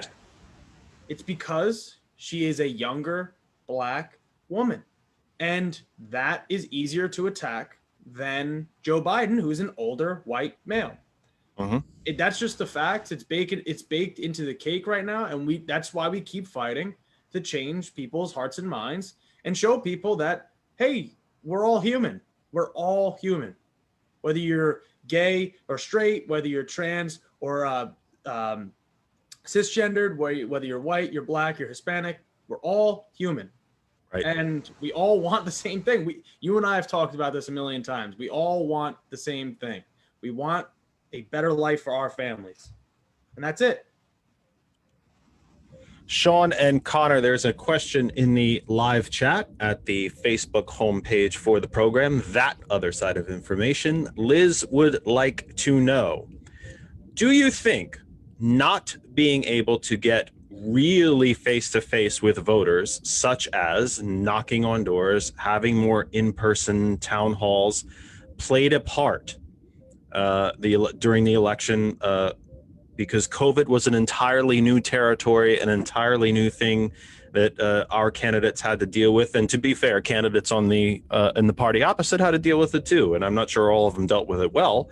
Do you believe that the lack of face-to-face, the door knocking, the canvassing, the in-person events, whether they were fundraisers, town halls, you name it, any of the in-person events that we would normally see during an election cycle, obviously it didn't affect Mr. Biden and Mrs. Harris, but do you believe that our state level candidates suffered that as a piece of this campaigning cycle, Sean? I think it was a factor. I think, some of them did start, safely knocking in September, a couple months out.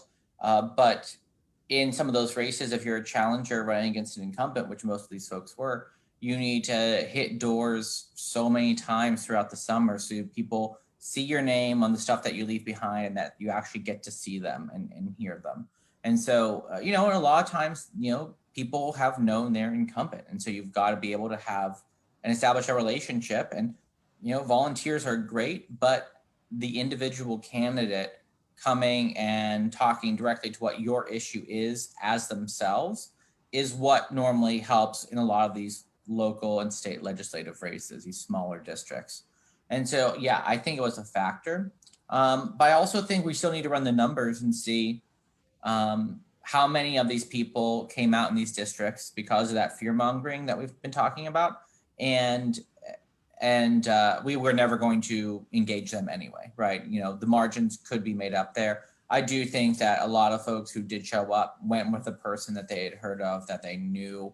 And, a lot of folks I've talked to, the moderate folks I've talked to, they still believe that a divided government is what's best for them. They think it will lead to compromise. They think that Republicans will work with Democrats, which, they haven't in the last, 10 years. And we'll have to see if they do this time around. But in people's minds, there is this belief that there is supposed to be some compromise and no radical shift either way will happen. So people voted Democratic up ticket and Republican, in this election. And so to answer your question finally, yes, I think it was a factor. Was it the only factor? No. Connor, your thoughts? I think it was a major factor. None of the campaigns had a field operation here in Bucks County beyond lit dropping. So maybe in the last month, some people started going door to door. I know from 2019 for historic, and granted, again, with COVID, I get the wanting to be safe, but it's genuinely pretty safe to go door to door. I don't know how many people would open the doors or whatever, but the Republicans were doing it here. In 2019, we flipped our county commissioners and we swept the row offices. We won almost every, we won so many municipal seats because our field organization went door to door. I personally knocked over 2,000 doors. Just in Doyle's, or it was actually more than that. Just in Doylestown, our campaign knocked over 5,000 just in GOTV.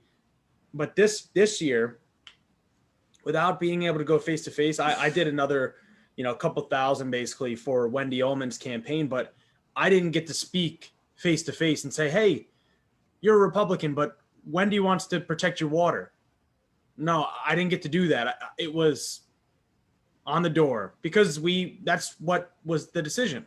And that was better than absolutely nothing. But, not being able to talk to people face to face, you don't get that read, you don't get that personal connection. So I think it was a pretty major factor for us, at least in Bucks County. You don't get that eye contact. You don't get that vocal inflection, that body language, that you don't get to say that sentence and see the person in front of you shrug their shoulders or kind of realize that you're not hitting the mark, or that you need to explain something more, or even have them say back to you, I don't believe what you're telling me, or wow, I didn't know that. Can you explain that further? The biggest thing coming up to me now would be the article I posted last week from Joseph Stiglitz of the New York Times. How many folks, to kind of be somewhat truthful, but also, poke a bit of fun at Bucks County to you, Connor. I don't know how many people in Bucks County this actually affects. How many people literally know that if you make less than $70,000, you're getting a tax increase January 1st? And that's inside the Trump Republican Paul Ryan tax cut from 2017.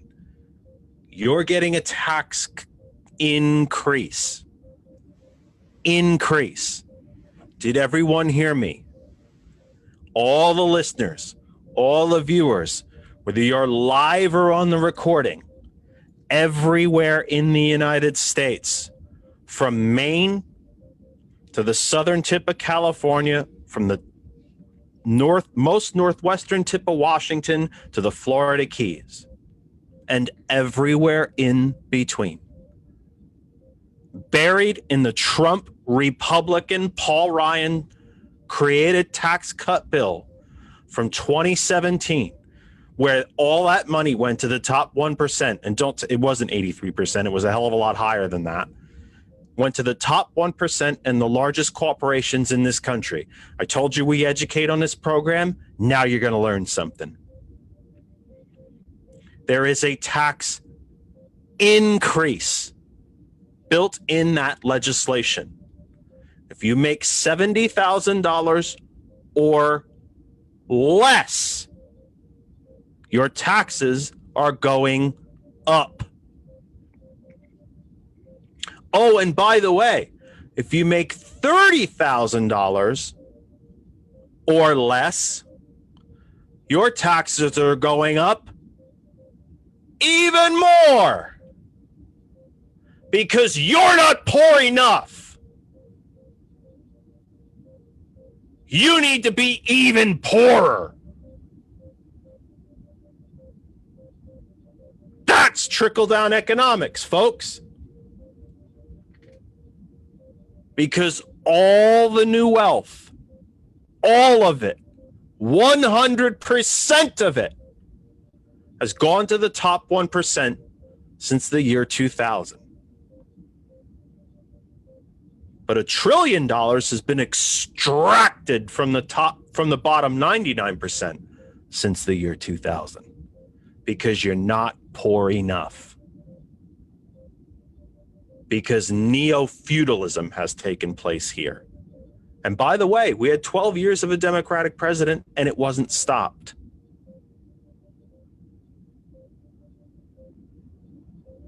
When the Republicans had complete 100% control of the federal government, Trump in the White House, Paul Ryan in the House, McConnell in the Senate, and control the Supreme Court, you're getting a tax increase.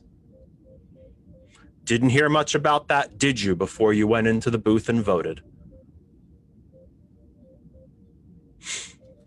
Sean, I didn't get a chance to ask you yet. I'd like to ask you now, if I may. My associate producer and my IT engineer, George, has up on his screen as part of the Zoom presentation.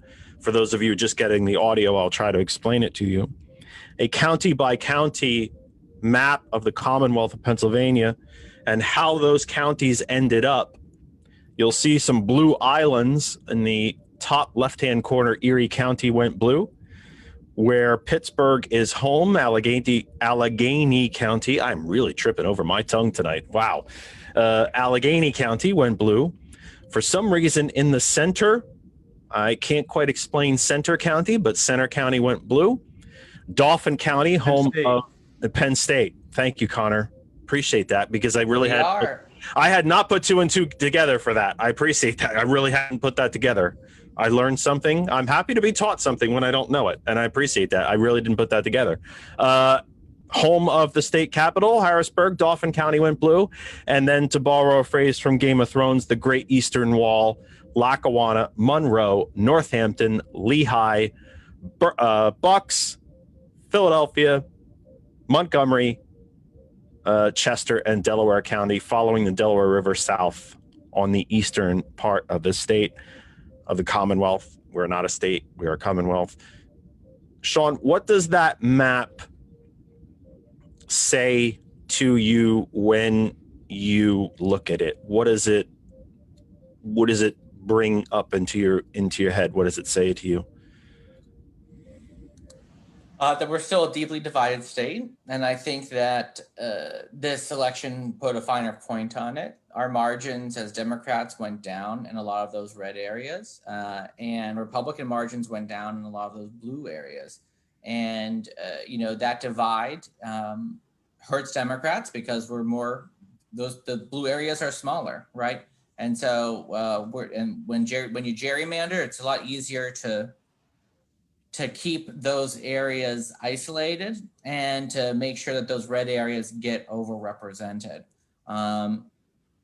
And so I think it shows that there's still a long way to go when we're communicating with each other. But, this has been part of the Republican strategy for a long time, is to build up this idea that these city folks, right, and, they'll frame it that way, but they clearly mean people of color are coming for you. They're going to come and disrupt your way of life. And, these immoral city values, right, are coming out. And I mean, I live, 15 miles north of Pittsburgh, less than that actually, but like 5 miles away from Butler County, one of the darkest red areas on there. And sure, you might see more Trump signs if you drove from Pittsburgh to Erie, right? You'd see him in Biden in Pittsburgh. You'd see a lot of Trump, and then you'd see a lot of Biden signs in Erie. But I told my mom when she was driving on the turnpike, she's like, "There's so many Trump signs," and I said, "But every single one of those signs you see, all of those areas are the population there equals just the size of this township, right? So you can't look at the color, and you see folks it's the comparison between geography and population. Correct. You're looking at a large land mass with not the same amount of people. And we've already seen, we've already seen that the lies of this president around fraud, right? People have already extrapolated it out to say, how can so few areas that are blue elect a president, right? Well, it has to do with the numbers and who lives there, right? But they're not connecting those dots because they don't want to connect those dots. Right. But it's the truth. And the New York City metropolitan area, you're talking about 22 million people in a land mass. That's New York City itself, the 5 boroughs, that neck of Connecticut, Rockland, why am I forgetting the name of the other county? The White Plains area, I'm forgetting the name of the county for Westchester, Rockland, and then Northeast New Jersey. You're talking about a landmass maybe the size of Rhode Island, but you're talking about 22 million people. So when we look at these land masses in the red areas of Pennsylvania, I mean the Philadelphia metropolitan area is what? Over 5 million. Yeah, the city itself has 2 million, 2.4-ish million.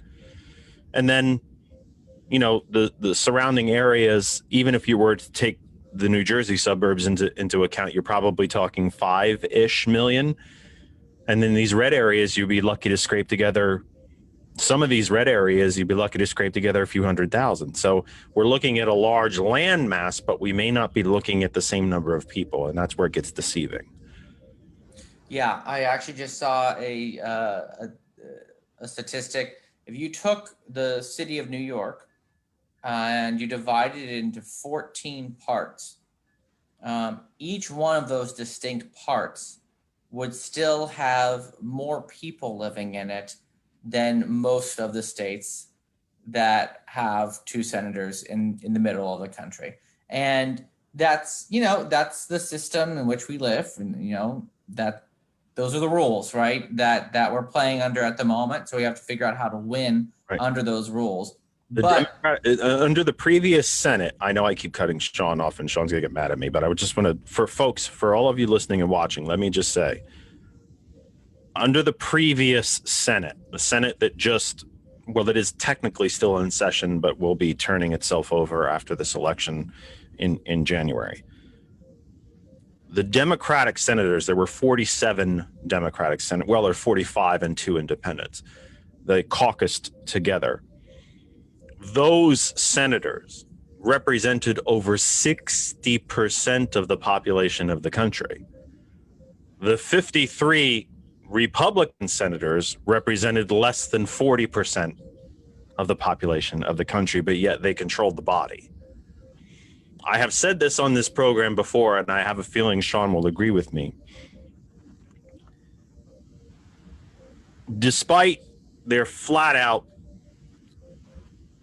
just evilness, if I'm creating a word there, I think I might be creating a word. You have to admire the business sense of the Cokes and the Coke machine. And I'm not talking about Coca-Cola, which I happen to enjoy, especially Cherry Coke. The Koch brothers and their machine.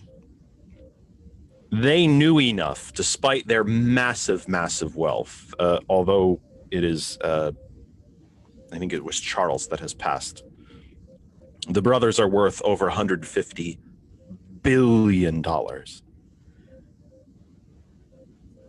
They knew it would be quicker and more cost-effective to buy these less populated, the old Confederacy, which I am beginning more and more to think is not necessarily an old Confederacy. I think the Confederacy still exists in many great ways.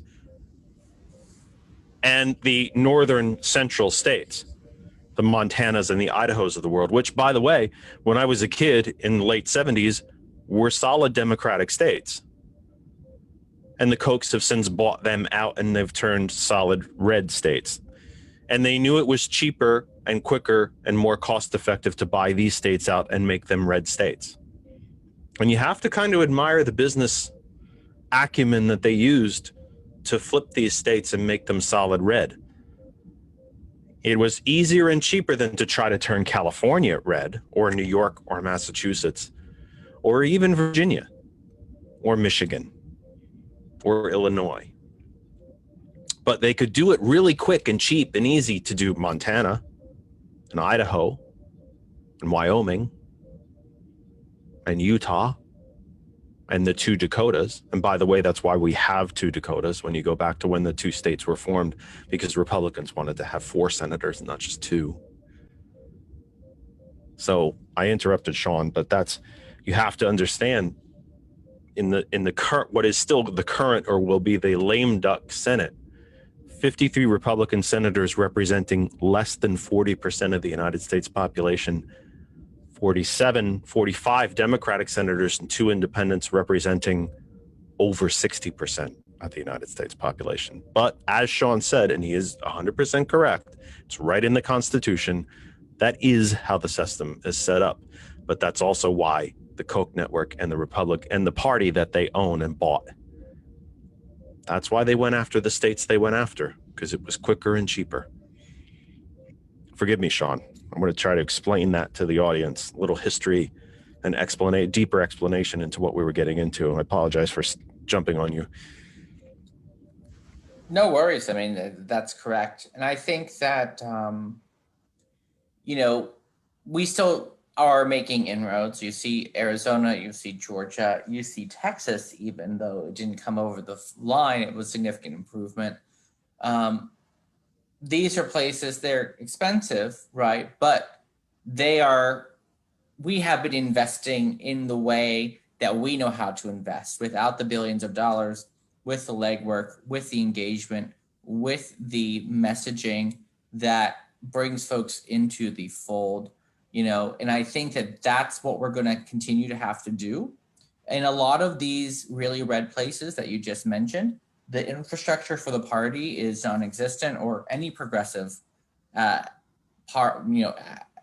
infrastructure. From Victory Fund, these are the worst states for LGBTQ rights because these are the most conservative legislatures. And trying to find candidates is difficult because there's no pipeline. There's no one actively recruiting on the ground, right, from the party. And in a lot of these states, the legislative caucuses, right, are very tiny. So they don't actually have an executive director or an independent operation that's working to help retake these chambers or even battle them out. But money goes really far there. And if we start to invest and to fight, right, we can help turn and change some minds. Because if we just continue to let people exist in the media structure that currently exists, they're going to continue to believe that Joe Biden, who's been around for 47 years, is a deal maker, right, has been relatively moderate over his tenure, is a socialist, right? It's just absolute lunacy. But you have people who are crying because they think Joe Biden is going to fire their husbands and take their houses and give them to immigrants, right? It's absolute lunacy. But that's because of the media structure that has been put together, largely also because of the uber wealthy allowing to control so much of it. Welcoming into the program one of my other invitees, who was selfish enough to actually have dinner with his girlfriend tonight. How dare he, when I was on the air, and I invited him to the program. Cole Goodman returns to the program. Cole, welcome back to the program. How are you, my friend? My brother, Jeff. How are you? And who do we have? Sean freaking Meloy. I love that man to death. Oh my God. It was an honor to vote for him to be on the DNC. It's so good to be with you guys. Hello. Cole, listen, I need to get immediately to what is without question, and I say this with all seriousness and urgency, what has to be the biggest story of the week. And I say that with all seriousness and all urgency, and I need your input on this. That was a big bloody win by United on Saturday, was it not? Come on, mate. How about United on Saturday? Oh, come on. Everton at Goodison Park. Oh, come on, boys. Fair enough. I got to give credit where credit's due. Go on, boys. Yeah. After a couple of really tragic, nasty outings, a lifeless draw against Chelsea, and then getting absolutely hijacked in Istanbul, Turkey. Come on. Right. And a big comeback by the boys. Come on. I don't know if you saw, but Arsenal got spanked today. I would enjoy that. No, I did not see that result. I'll tell you what, we could talk about this a different day, because I'm not going to bore Sean to death. I don't want to make him literally to commit Harry Carey. But You're going to kill football in this country. You keep putting this stuff on these subscription services. I can't see the Champions League anymore. It's a subscription service. They put the Arsenal match on the NBC subscription service. You got to stop this. Mm-hmm. I mean, it's becoming too expensive. It's going to get cheaper to go buy a ticket and go watch it. Well, I mean, if you could go watch it in person.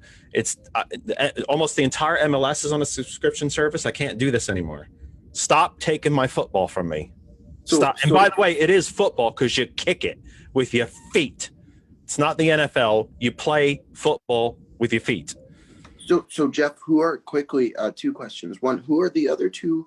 Connor is going to be leaving us shortly. He is going to actually go, have a life, which I don't understand. I mean, when the program is on, why would you ever go have a life? Well, Connor has to leave us shortly. Connor is the chair of the Democrats in Doylestown, Bucks County. And I don't have to explain to you who Mr. Meloy is. And Connor has to leave us shortly. So Connor, listen, thank you again for being here, my friend, my almost part-time co-host. I'm so glad you could be here yet again and share your thoughts with us. And I know you'll be back with us again soon. Thanks for taking time out of your Sunday yet again, my friend. Yeah, no problem. Sorry it wasn't 4 hours today, but make sure I'll leave you with this parting idea. Wisdom. I guess. Yeah. Well, so first of all, if you guys want to hear more of my voice, you can always check out my show, The Con O Please Show. do. Yeah. Tell us about yours. You could look up my name, Connor O'Hanlon, on YouTube, or The Con O Show on Spotify, Apple Podcasts. But with that being said, I want to encourage anybody that's listening to this to run for committee person in your local municipality, become involved. I joined my municipal group in 2018. I now lead the group. I ran for office in 2019. I did this I'm 24 years old. If I can do this, you can do this. There's nothing special about me that makes it that you can't do it. You can run for local office. 2021. There are elections. Get out and vote, get involved, run for something, and become a committee person. That's how you get power, and that's how you get progressives elected. So thank you, Jeff, for having me. I'm sure I'll be talking to you soon. You know you will be. One of my better friends on the planet. I've made so many wonderful friends through the Democratic Party. Connor is one of them. I'm so glad you were here, my friend. I appreciate it very much, as always. Until next time. You got it. Cole, what are your thoughts after Tuesday? It's been kind of my general question to everybody who's joined the program. What are your general thoughts, takeaways, feelings, and so on from Tuesday?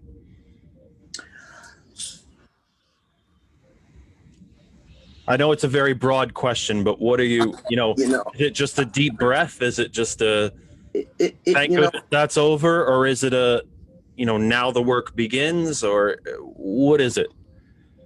It's definitely now the work begins. Obviously we accomplished something great, and I don't put it by anyone or any one of us in getting Donald Trump out of office. That was obviously one of our main goals as a party, and we accomplished that goal. However, I think that Democrats, especially the DNC, and especially leadership in Congress, needs to take a step back and realize that we got our butts whooped in everything else. We lost seats in Congress. We did not take the Senate. Now, I can't fully say that because we'll see what happens with these special elections in Georgia. So I don't want to, put the cart before the horse. But I actually think from a presidency level, we did a very good job, and we did a very, very good job in Pennsylvania. Very, very close. And I don't like giving Donald Trump any type of kudos, but the Trump campaign, they came to play. I mean, they really, really did. They upped their votes in Pennsylvania, but we, in my opinion, we just did a better job.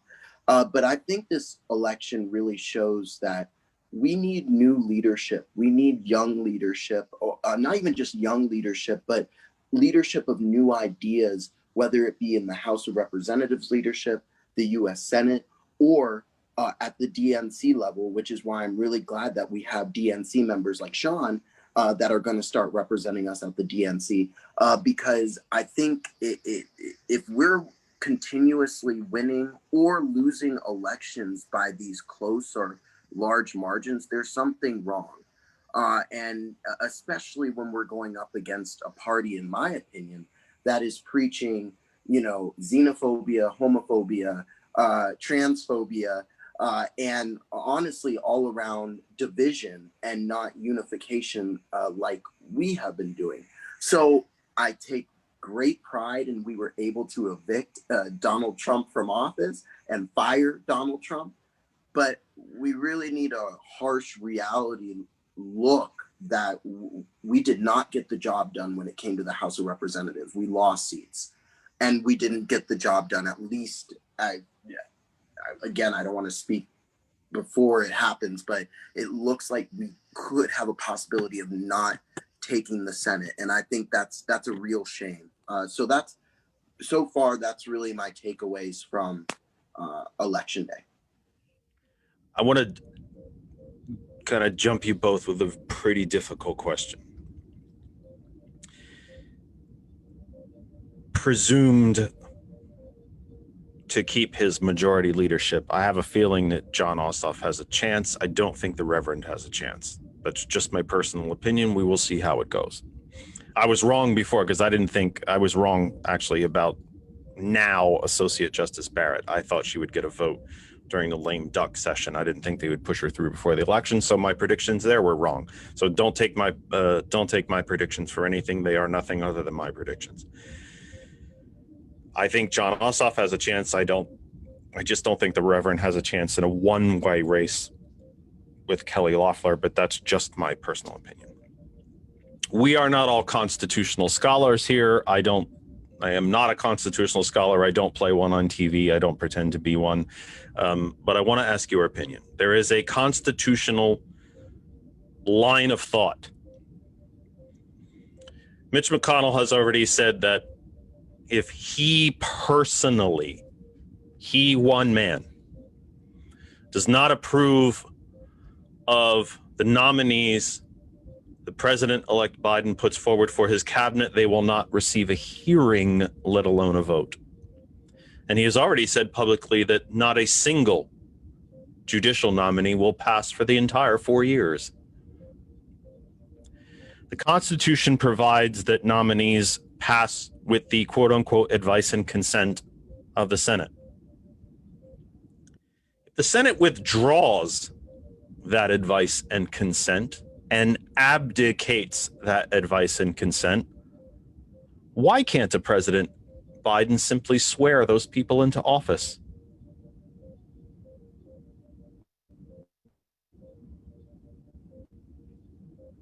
I'm going to let Sean take that one first. Oh, thanks.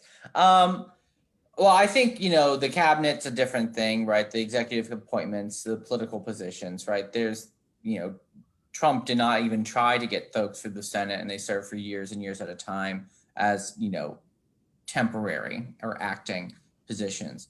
And there's a time limit on acting positions. The current head of the Bureau of Land Management, the Democrats sued because his quote unquote acting time had run out.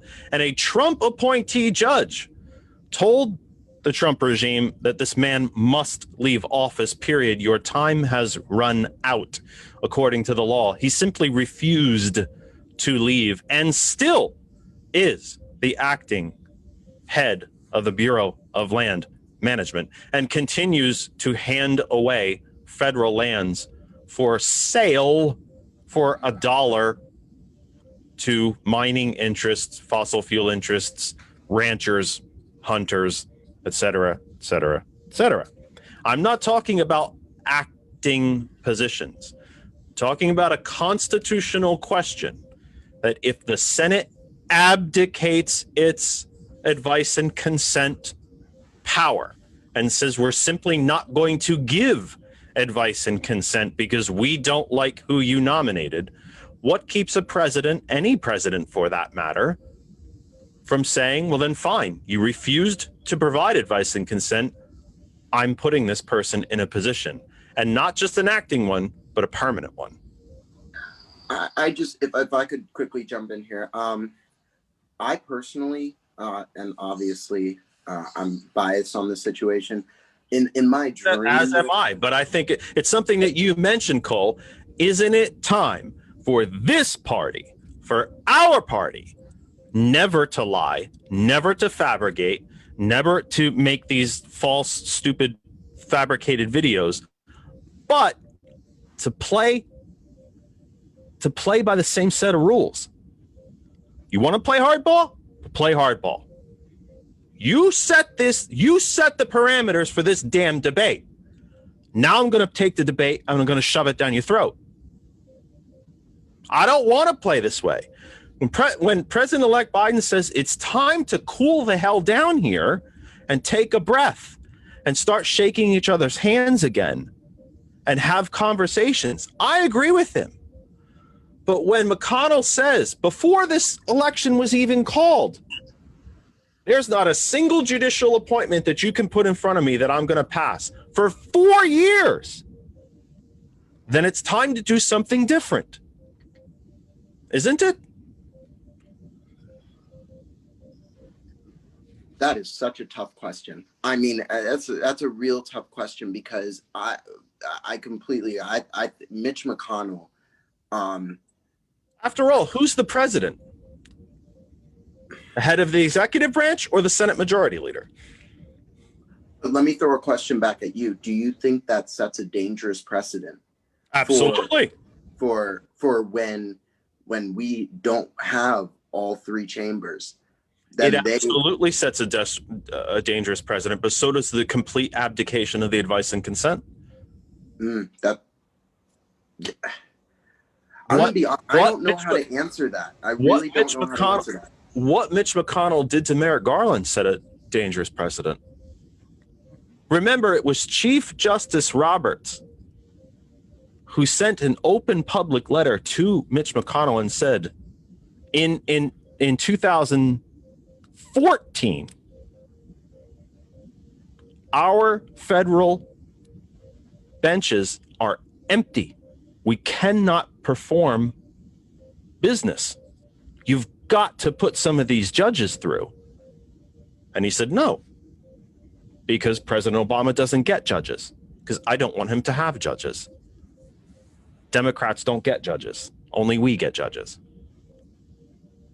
That was a George W. Bush appointment, first as an associate, then as Chief Justice.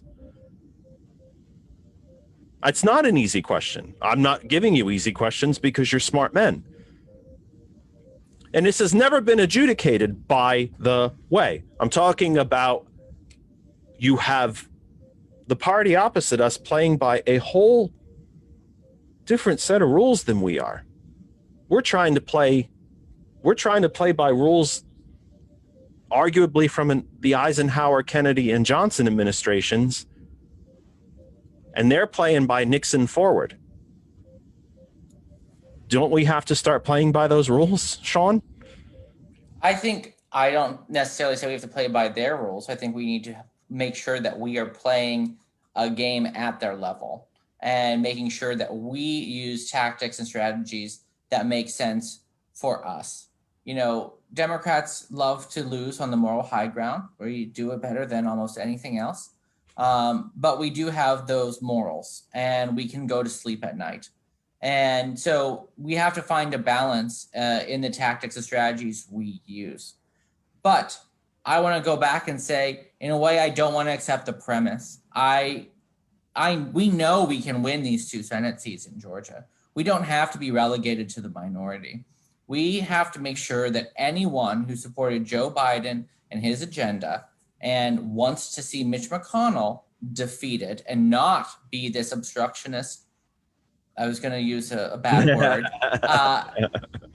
to continue that, right? To keep that bad government active. We need to focus on making sure that we win both of these seats. And if one of them can win, that means both of them can win. What do you think that's going to take? I think it's going to take money. It's going to take field. It's going to mean being on the ground. And it's going to mean articulating exactly what Mitch McConnell has blocked over the last 2 years, whether it's electoral reform, whether it's COVID relief, whether it's the Equality Act, whether it is, fixing our electoral systems, which is one of the biggest rallying cries Stacey Abrams and Georgia Democrats have used in the last 4 years, especially since the gubernatorial election that Stacey was robbed of in 2018. They came out. Georgia is a blue state. Joe Biden won that state. So we need to have a unified party that says, everyone in Georgia, we will help fund this. We will help call. We will go and we will knock doors. And we need you to come out. If you vote for Joe Biden, you need to come out one last time and give Joe Biden a Senate so he can actually have a judge that will consider hate crimes against whether people of color, LGBTQ people, to have a judge that will even think that those are legitimate laws, to have judges, period, right? To think that the ACA is not unconstitutional and that, that labor laws are not unconstitutional, that 8-year-olds working in a coal mine is not illegal. We need to lay it all out and say, this is what Mitch McConnell has blocked.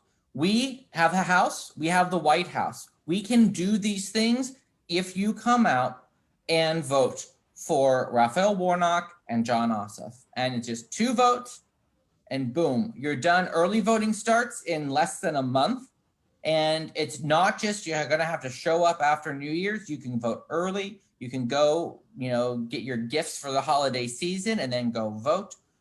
This is not going to be, it's going to be a monumental undertaking, but we should go into this optimistic, not pessimistic, and make sure that we not retire, but we relegate Mitch McConnell. Yeah.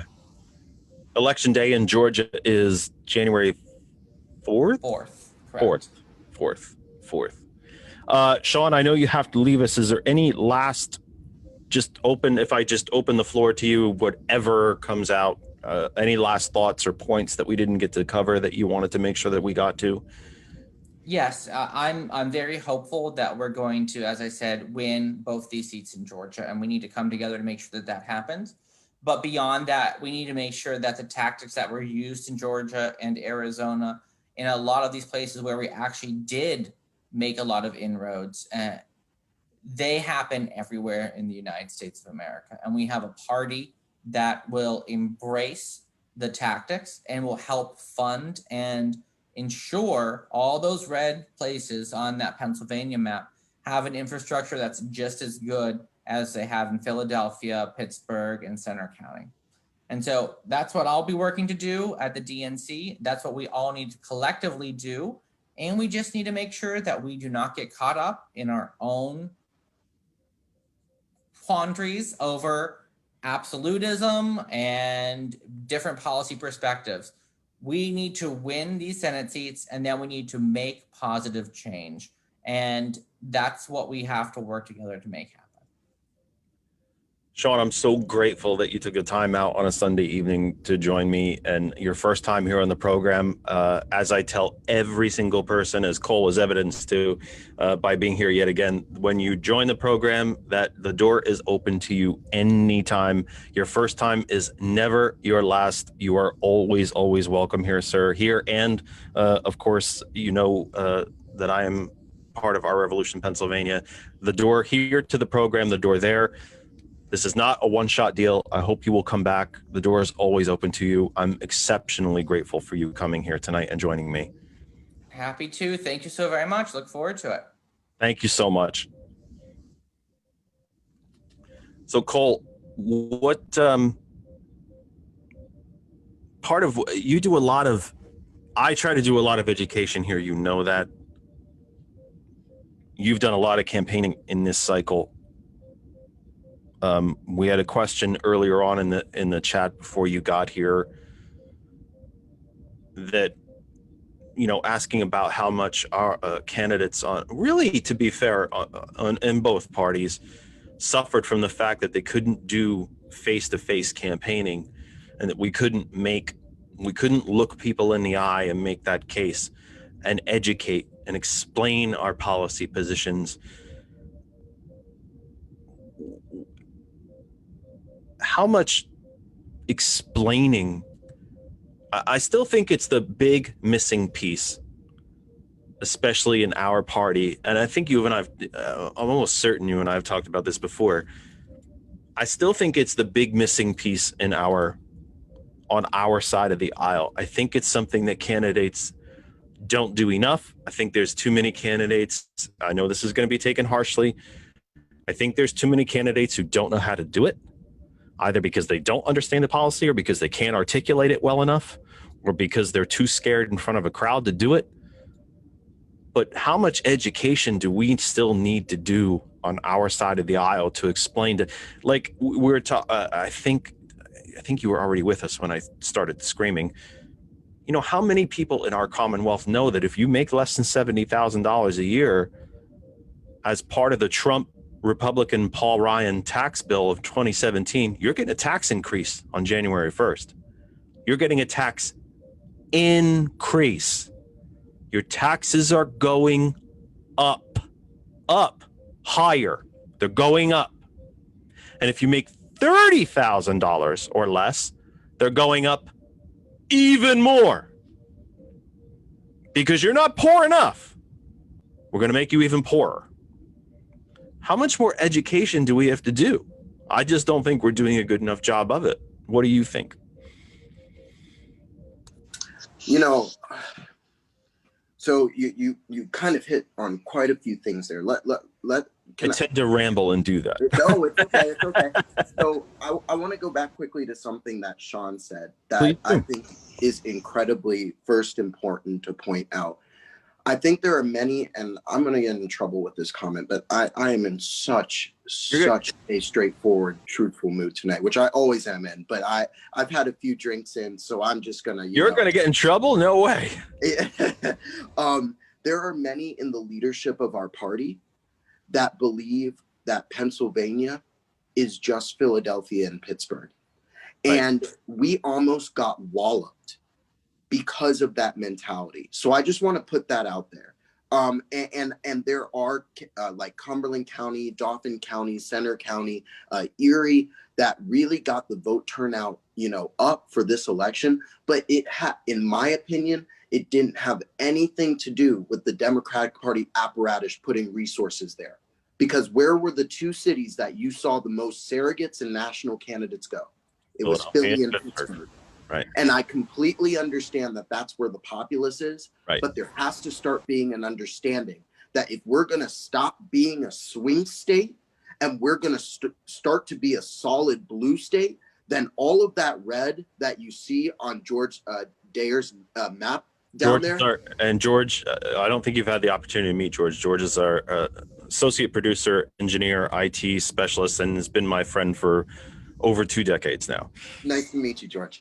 But all of the red that you see on his map there, we need to start making inroads there.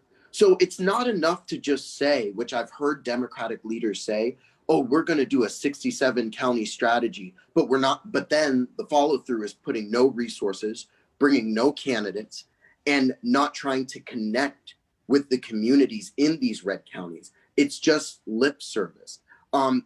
Actually, I'll make the argument, the only person in the Democratic Party apparatus that I have seen that has really taken that to heart, I don't know if you know him, Jess, is Mitch Cates, who actually put a 67 county strategy, laid it out there, and in one of the municipal elections actually did a very good job in executing it. But this year we did not. So that's the first thing I want. Sean said something really important. We have to start hitting every part of Pennsylvania. We have to stop relying on the two major cities to get us out of holes in every 4 years or every 2 years or every statewide election. To your other point, when it comes to education, I don't think we do a great job with education because I don't think we do a great job with messaging. The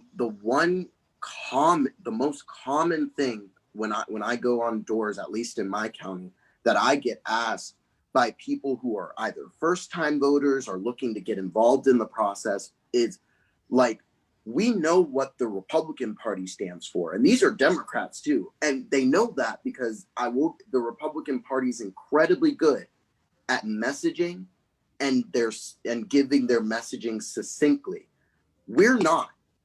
And our candidates, many of them, not all, but many of them don't seem to be doing a great job in saying what we stand for and how our policies are not just going to save marginalized communities in this state and country, but are going to save all communities. So our education level is just, it's not where it has to be right now. We have to do a better job at it.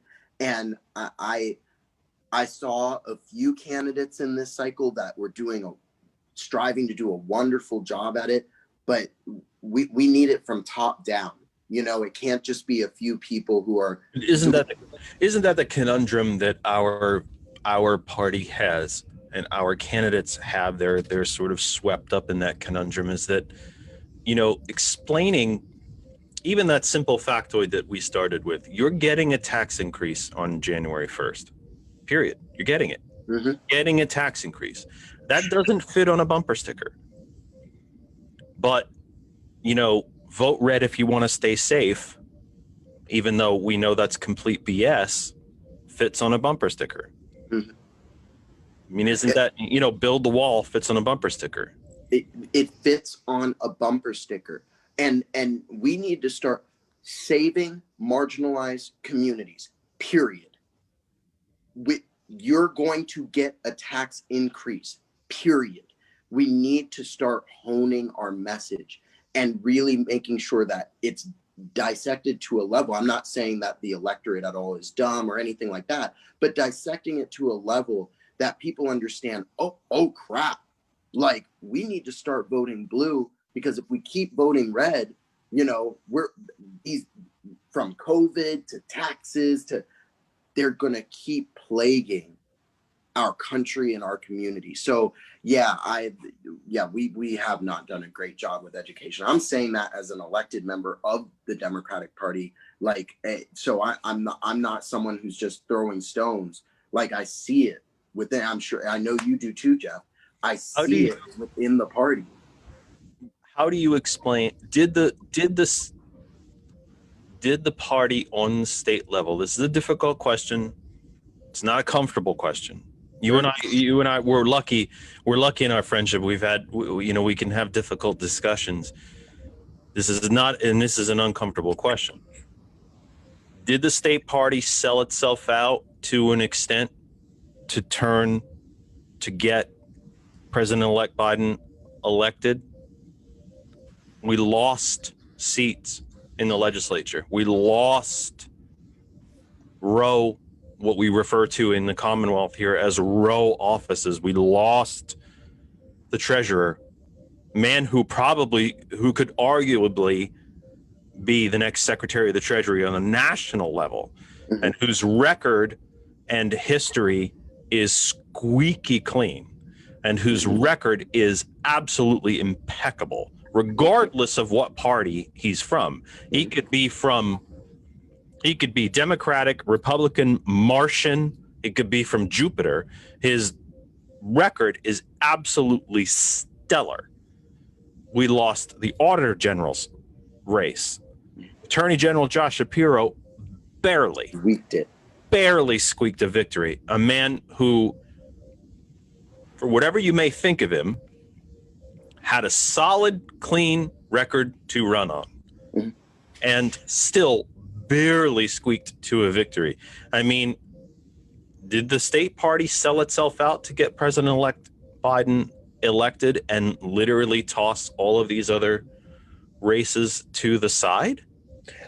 So I wouldn't say that the state party sold itself out. I actually wouldn't put it that way. And that might be a bad phrase. I mean, I don't have a better phrase to use. I mean, please tell me, educate me if I'm off.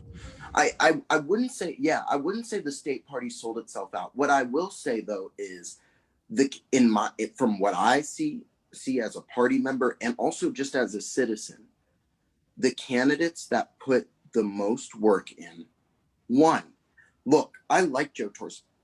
I voted for Joe Torsella. I didn't see one Joe Torsella yard sign. I didn't see Joe Torsella anywhere. Other than at the party headquarters in Harrisburg, I didn't see one either. I didn't see one. But you know what? And granted, I didn't see his opponent, but at the same time, like, you know, I'm not Joe Torsello. I saw a lot of his commercials. And that's probably where you and I are. I actually didn't. I actually didn't see anything of Joe Torsello. So when he lost, I'm gonna be honest. I was not surprised. I was not surprised at all, because when you don't put the work in, not as treasurer, but as a candidate. Let me make that differentiate. But as a candidate, you know, excuse my language, but shit happens.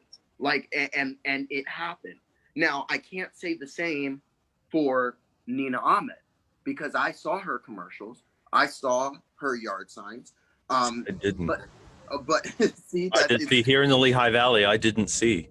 Even from the Philly market, I didn't see any of her commercials. Didn't see a sign. Saw nothing in the Lehigh Valley for her. Interesting, but you know, I will say she went up against someone, like his party or not, because I'm from Dauphin County, and I know Tim DeFore personally, who is very formidable. And who is and I will give credit to Republicans where it's due, who is a very good county level official, incredibly accessible, came on my show, The Seizure Room, and just openly talked about Black Lives Matter, and how as Auditor General, as a Republican, if he were to be a Republican Auditor General, wants to bring people together and talk to them about, you know, the systemic issues that we're seeing in our society. I personally, and this is just from a personal standpoint, I couldn't even get Nina Ahmed on my show. So like, yeah, so like, if you don't show up, you're going to lose, and that's harsh. And those invitations from me, by the way, go back to the primary, not post primary, but before. Jeff, same, and there's a paper trail to it, at least for me. And I'm sure for you as well. Now let's go down to the lower, not lower, but like the next level of races. The legislative races, Senate. The legislative and congressional races. Well, yeah, we haven't even talked about. Gosh, yes, we haven't talked about congressional races. We got absolutely walloped. I mean, there's just no ifs, ands, or buts, and like I don't know how anyone in the Democratic Party can like put a rosy picture on it.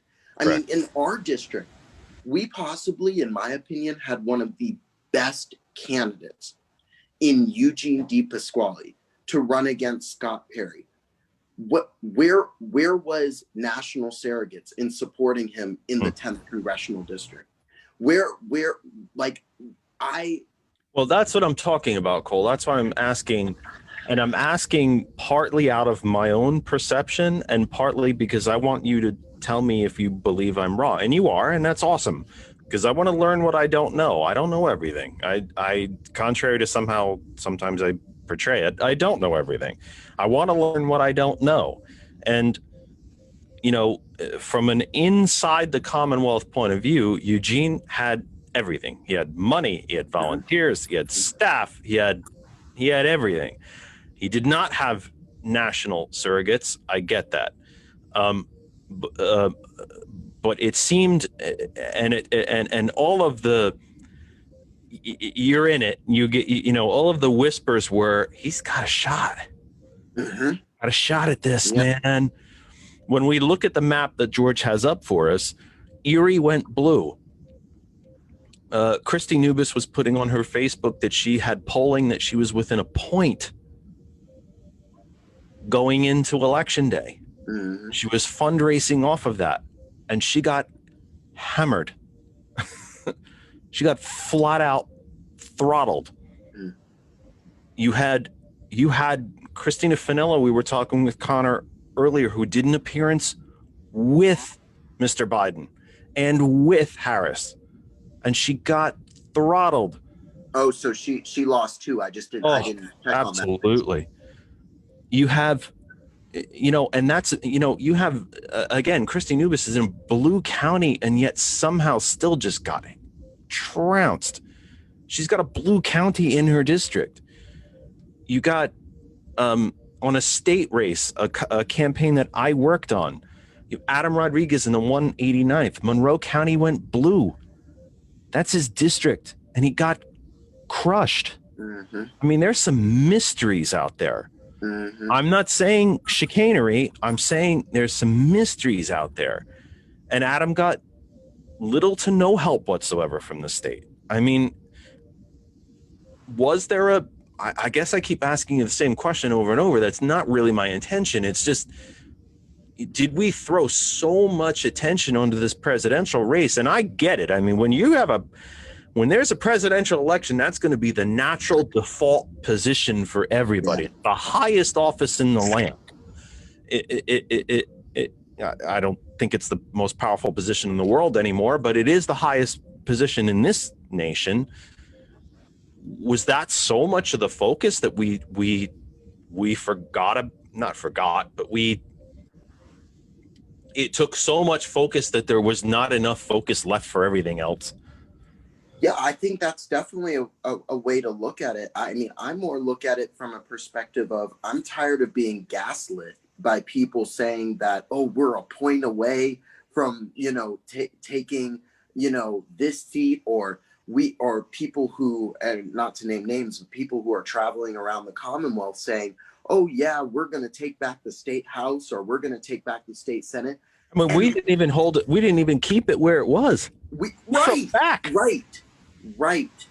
Like it's a supreme level of gaslighting that I'm just like, I am so sick and tired of, because I think that's one thing that causes us to lose, not just lose, but for somehow be shocked that this happens every time. But, as you just mentioned, I think correct me if I'm wrong, we lost seats in the state Senate. We did. We lost seats in the state Senate. We lost Pam Iovino. And handily, by the way. She didn't just lose. She lost handily. Right. I want to say it was, I can look it up. I would risk watching the feed on my iPad. I could look it up, though. It was 3 seats we lost in the Senate, I want to say. And even nationally, Cole, in the U.S. House of Representatives, we lost 6 seats. Yep. And I would venture to guess, and you may not take this well, and thank God we're friends, because you might not take this well. Say it. We lost 6 seats in those Montgomery County type districts throughout the country, and I think primarily on those messages of those people of color coming from the cities, and they're coming to take everything you own. Mm-hmm. Mm-hmm. I think that was the message. We lost 6 seats in the U.S. House, and they were in what have been described by the greater media as suburban districts, but to those immediate type suburban districts, not I mean, you can argue the Lehigh Valley is a suburban district, but those Montgomery County type suburban districts, those immediate outside the city type suburban districts, and the most proliferated message in those races was, they're coming to get you. Mm-hmm. They're coming for you. They're coming to get you. Defund the police. Nobody's going to be here to help you. And they're Jeff, coming for you. And Jeff, and as you and I both. And what did we do to stop? What did we do to argue that? Well, that's not exactly what we mean. It's not exactly a defense of that position when you say that's not exactly what we meant. Right. No, you're absolutely right. And what equally as bothers me, just to bring up one other point, is I see some. I hope I said that right. I hope that came out right. You understand what I'm getting at. I do. I understand what you're getting at. But I see some of my brothers and sisters in the Democratic Party from areas like Philadelphia and Pittsburgh who are just rejoicing over, as you were saying, Biden taking the state of Pennsylvania, which is great. But for us who live in more rural, urban, suburban populace, we still have to keep being represented by people like Scott Perry because we didn't get the messaging right. We have to keep being represented by people like Senator John DeSanto because we didn't get the messaging right. You guys in Philly and Pittsburgh still may have your Democratic representatives, and that's awesome. But for us, you still have Chris Rabb and Dwight Evans and oh God, Malcolm Kenyatta, Malcolm Kenyatta and the senator, who are great, senator who are good people, and who are good leaders. But like, until we start changing some of the red that we're seeing in that map, it's just gaslighting people. And it is, that is probably my peak of frustration with the party, this Philly-Pittsburgh mentality, when we could become a solid blue state with concise messaging and concise contradictions to what the Republicans are saying towards us, and resources put into counties, like, and I mean resources out the wazoo, like they get in Philly and Pittsburgh, put into counties like Dauphin, in the Lehigh Valley, Lackawanna, Center County. Hey, don't blame Lehigh Valley. No. Lehigh went blue. Lehigh did. Look at that great. Look at, again, I'm going to use my Game of Thrones reference. Look at the great Eastern Blue Wall here. Let's Lehigh and Northampton went blue. And Lehigh and Northampton did go blue, and Dauphin County also went blue. But yes. If you, at least from, I can't speak for Lehigh because I'm not from there, but at least from a Dauphin, Cumberland, York perspective, all down ballot races, and sadly, we lost. And this is my fault, not George's. This is a map that I found. Cumberland apparently went blue and is not represented on this map. I got this map. I have to credit and be fair. I got this map from Politico, and I refreshed it probably about 20 times before I sent it to George and asked him to crop it and put it up on the screen today. And it does not reflect the fact that Cumberland, I guess, eventually went blue. It appears red on this map, but I've been told that Cumberland went blue. It's not reflected here, but that's, I guess, beside the point. I completely forgot what the heck I was going to ask you. Oh, gosh. Oh, I had such a great question and I lost it. My head just went blank. No, you're fine. That stinks. Oh, no. Okay. I was very honored to be welcomed because I don't live there, obviously. I live here in Lehigh Valley. But I did consult several. I continue to be regularly welcomed into the Rural Caucus meetings. Terry Noble's very kind to welcome me into the Rural Caucus meetings. I was allowed to speak. As you notice, I tend to speak occasionally. I tend to have stuff to say every now and then. And one of the things that I mentioned that I think needs to happen, not just in rural areas, but yet especially in rural areas, is that we can't take a minute off. Tuesday may have been the end of the 2020 cycle, but we can't stop. Maybe we take the rest of the week off, take a deep breath, enjoy the warm weather, but then it must start again. The education, the conversations, whether they are one-on-one with our neighbors at the farmers markets, when we go see Santa at the town square, New Year's celebrations, whether we the Rural Caucus buys or takes possession of the side of a barn and paints it. And I don't mean that to make fun of the rurals. I'm actually being serious about the side of a barn, or take possession of an abandoned billboard. Could you imagine the power? There is a question in here, Cole, I swear to God. You take possession of an abandoned billboard. Imagine the power of rural folks driving past a billboard that might be there for a month or 6 weeks that said, "Did you know you're getting a tax increase on January 1st? And Republicans did it to you." And Jeff, doesn't this have to start to be a constant damn thing? And you know because what? The other side has Fox and Newsmax and One America and Limbaugh and Hannity. There's literally not a square inch of this country that you cannot get a right-wing hate radio station on your car. And now there's over 30 of them just in South Florida and across the country, including national outlets where they're in Spanish. And what do we have? Tom Hartman, Randy Rhodes, Stephanie Miller, Young Turks. Young Turks and me. Don't we have to start doing the same thing? You know what I call that? I would call that we need to start going on the offensive.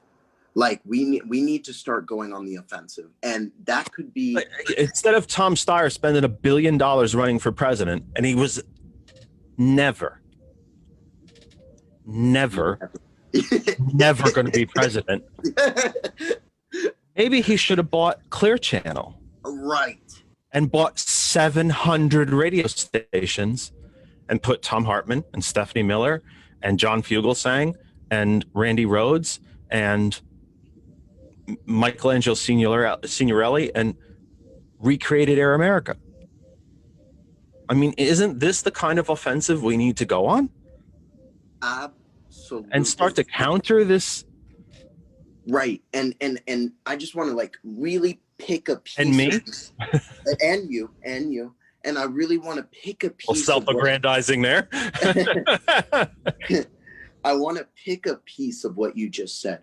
We need to go on the offensive everywhere in Pennsylvania, on the airways, of course, but also what you said of having our messaging on barns like that. Like when I was driving through Lebanon County and I saw a Biden-Harris painted on a barn, the amount of pride that swelled through me was absolutely immense. And I think if we start messaging and going on the offensive of anywhere you go, whether it's in rural Pennsylvania and it's on a barn, whether it's in the city and it's on a freaking light post, we need to start going on the offensive everywhere and getting our messaging. First, we need succinct messaging. Second, we need to put that succinct messaging into places where everyone is going to see them everywhere in the state. So absolutely, we need to start going on the offensive. And I'm going to say something to you that I know you have to leave us, and I appreciate you being here every last second that you're here. You know I appreciate it. I'm not going to keep you, but I'm going to hit on something else that I know you and I agree on, and that is that messaging has to be the roots of where we come from. And that is mark your bingo cards. Damn it, George, we forgot to make the bingo card. George and I are gonna make a bingo card. We're gonna put it on the screen. We're gonna play bingo now for the Sundays. Jefferson, Madison, Teddy Roosevelt, Franklin Roosevelt, Truman, John Kennedy, and Lyndon Johnson. It's the New Deal. It's jobs. It's the minimum wage. It's I'm gonna say it. Don't let anybody lose your heads. It's the redistribution of wealth, because we've had the redistribution of wealth in this country for the last 40 years since Reagan, except it's all gone to the top. That's got to be fixed. And that's that messaging that we have to, and I know that's something that you and I agree with. It's about taking this party back to its roots. Absolutely. Trudging yourself in front of the Wall Street banks and saying, do you think you could throw me a few $1 million if I decided to run for president? Is not the roots of this party. It's not who we are. It's not. Who we are is the New Deal. Who we are is this talking to the Supreme Court and saying, oh, you're going to invalidate the New Deal? I'm going to make 13 justices. It's the WPA. It's labor laws. It's the Civil Rights Act. It's the Voting Rights Act. It's the moonshot. We choose to go to the moon and do the other things, not because they are easy, but because they are hard. Yeah. And Jeff, if I could give actually a shout out to one candidate that had a policy platforms that were absolutely incredible running in rural Pennsylvania, that would be Michelle Siegel. She was running for state senate, and she actually ran on a rural bill of rights. It should be a foundational, it should be the foundation for what the state party fights for, period. Amen, brother. It did that the Rural Bill of Rights should not die with this election cycle. It should be a foundation of what we continue to build on. Yes. Whenever Let's bring that up. Yeah, I know. Seriously, Let's I'm bring that really up at state committee. whenever the next time is that we're lucky enough to meet in person at a state committee. And by the way, when we are lucky enough to meet in person again at state committee, whether it's a post-vaccine world or whatever it is, this program is going to broadcast live from state committee. Heck yes. I'm so there. That's for the that. George Yes. just put up. Yeah, George just put up the Rural Bill of Rights again for me. And this is why I'm so glad George is here. I'm blessed that he's here. This has to be a foundation. This has to be a pillar of what the Pennsylvania State Party is built on. Not something relegated to the dustbin of history. It has to be a pillar of what we are built on inside the Commonwealth. It has to be. Because, by the way, these are 10 planks that the party opposite us, Cole, will always say they believe in, but not a damn one of them signed it. Mm. Not one. And you were there that day. Yep. Not a single one of them signed it. They walked past us and laughed. You say you believe in it, but not a damn one signed it. And they were all invited.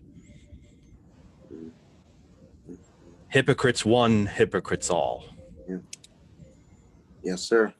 I know you need to run, my friend. I'm so honored for all of you, not just you, but every single person that was able to join me tonight. I'm so blessed that you guys could give me your time on a Sunday, especially. I hope I didn't anger your girlfriend by stealing you away from dinner. I actually said I was going on your show, and she was like, "Oh, you know what? That's okay." So we are all good. We are all good. Listen, like I told Sean, you know where the door is. I mean, you know how to get here. You are. There's never a time that you are not welcome here.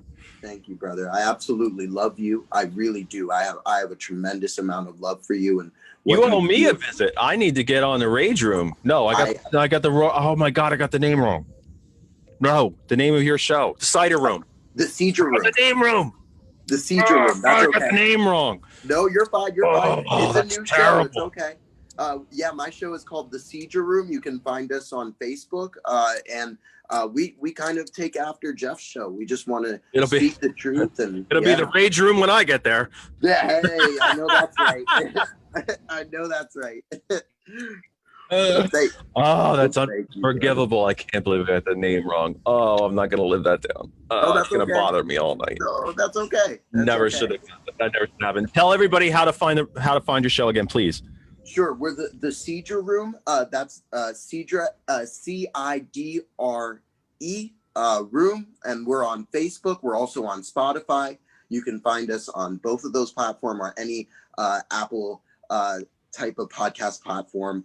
We usually bring on guests. We're going to have Jeff on one day, and we're really excited for it. And yeah, we'd love for you to join us. And or how we spell cider in Ireland, by the way. How we spell cider over there. But yeah, we take after your show. We just want to talk about the truth and talk about issues. Well, you know me. It's hard to get me to shut up, so I'll be there when you tell me. Hey, as long as I'm not working, I'll be there, brother.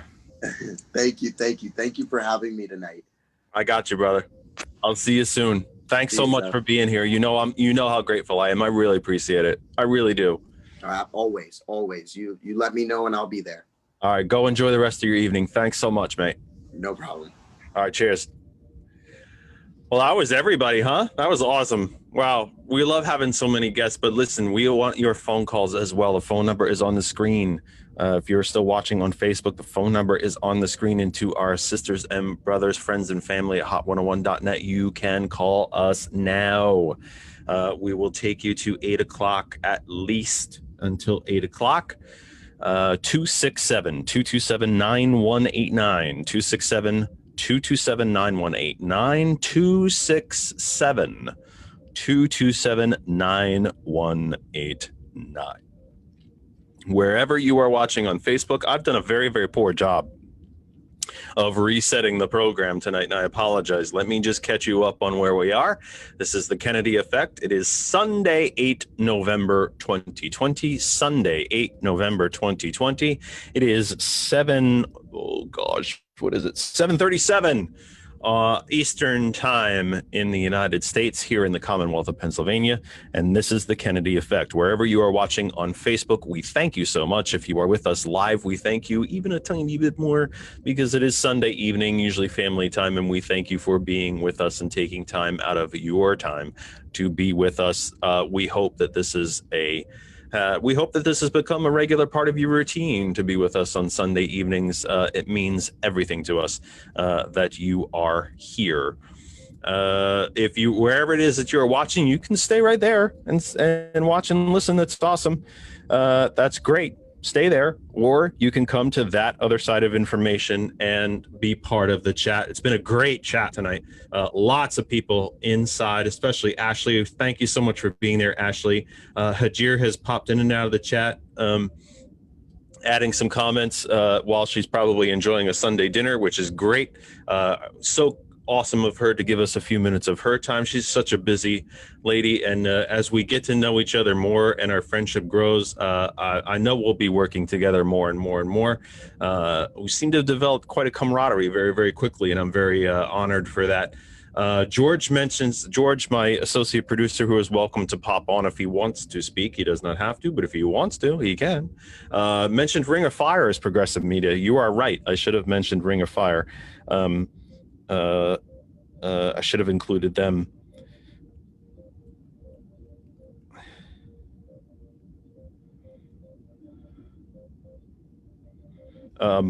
There's that.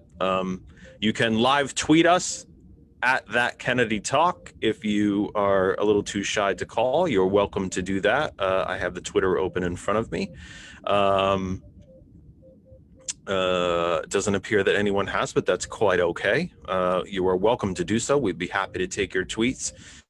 If you have a question or a comment there. I see Chris, Katie, Susan, Ashley, Yvette, Hagir, as I mentioned, Dorothy, me. Oh, of course I'm in the chat because I'm watching. Missy, Kristen, Shannon, Liz, Amanda, hey, in the chat. That's awesome. Glad you are all there. Glad you are all watching. You can email the program, thatotherkennedy@gmail.com. Again, to all of us, all of our sisters and brothers, friends and family at hot101.net, thank you for being there. I don't know if you guys all get this, really get this, but it really does mean the world to me to be part of the hot101.net family. It truly does. I'm very, very proud of it. It means the world to me to bring talk back to hot101.net. And I don't believe that there ever was a political talk show on hot101.net. I'm actually not sure of that, so maybe I shouldn't be saying that. I could be wrong. I'm wrong a lot. I'm a human being. I'm wrong a lot. But I'm not sure there was a political talk show on hot101.net. But regardless, whether there was or wasn't, I'm just glad to be a part of it. I'm really, really thrilled to be a part of hot101.net and be part of the family. So wherever you're listening, however you listen to hot101.net, I'm just thrilled to be here, thrilled to be part of the hot101.net family. And thank you for listening. Thank you for allowing us to be part of your hot101.net experience. If you are listening, give us a ring, 267-227-9189, 267-227-9189. And I also want to say, wait, I have to get to here and make sure that I get it straight. Happy birthday to Chuck Volchansky. I mean, 39 years old already. Who would have ever thought? 39. Somehow I'm older than him. I had no idea. It's truly something special. 39. Incredible. So happy birthday. So what do you think? I mean, what are your thoughts about, now that this election cycle is over? Are you breathing a sigh of relief? Are you relaxed? Are you angry? Did it not go the way you wanted it to go? Are you not happy? Are you happy? Are you ecstatic? Are you with me that now the work begins. This is, it's going to be an interesting time. Really want to cover something that I mentioned before, and that I asked Sean and Cole. We have a president-elect, we have a vice president-elect, and let's not forget the history that has been made here. We have a vice president-elect, arguably the second highest office in the land. I mean, she's literally a heartbeat away from the presidency. That's how it's set up. That if something happens to Mr. Biden, she will be president. First female of color. She is the daughter of, she is of African American descent and of South Asian, Indian in this particular case, descent. I mean, this is a truly momentous occasion for our nation. It's history. It's true history. And even if you did not vote for Mr. Biden and Mrs. Harris, it's still history. Whether you wanted them or not, it's still history. And it's still momentous. It is still a big darn deal. We can't let that escape. We should not let that escape us either. That is properly a big deal. But what do you think comes next? I mean, what I asked Sean and Cole. It's not an easy question. When Mitch McConnell says not a single judicial appointment, or I should say nominee, should use the right terminology, not a single judicial nominee that a President Biden puts forward is going to get through. What do we do? Is that really the kind of government that we want? Is that the kind of government we voted for? Is that the kind of government we deserve? Is that the kind of government we deserve? Now, you might be a self-identified Republican. You might think Senator McConnell's the greatest thing in the world. 4 full years of not a single judicial appointment? If the shoe were on the other foot and it were Majority Leader Schumer denying a President Trump, a President Bush, a President Cotton, a President McCain, a President McConnell, and just outright saying not a single judicial nominee that you send here is ever going to see the bench, what would you be thinking? I think that's something that we do not do enough of in this country. If self-identified Republicans would just stop and think to themselves, what if the shoe were on the other foot? How would I feel? I think our politics would not be so divisive, or divisive is the proper way to say it. I don't think it would be so angry and so gnarly. And I don't think we'd be patting ourselves on the back and cheering every time Mitch McConnell did something so blatantly and borderline unconstitutional, and so clearly in the corporate interest. Folks, an overwhelming percentage of this country brings home $70,000 or less. I want to say at least 90% of the country. Might be wrong about that because I'm doing it in my head. right now, literally as I speak. I'm kind of doing the math in my head, because the top 10% is usually, the top 10% of income earners is usually, I think, of 120 something thousand or more. No, that's the top 5%. So I'm literally doing it in my head. I want to say it's the bottom 90%, probably somewhere in that range. We're all getting a tax increase on January 1st, period. If the Republicans keep the Senate, President Biden and the Democratic House can't stop it. They'll be able to do nothing to stop it. And there's one party who's going to be responsible for keeping it there. Republicans.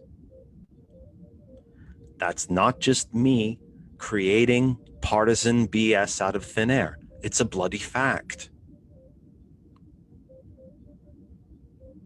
That will be the fact of the situation. You need to know that.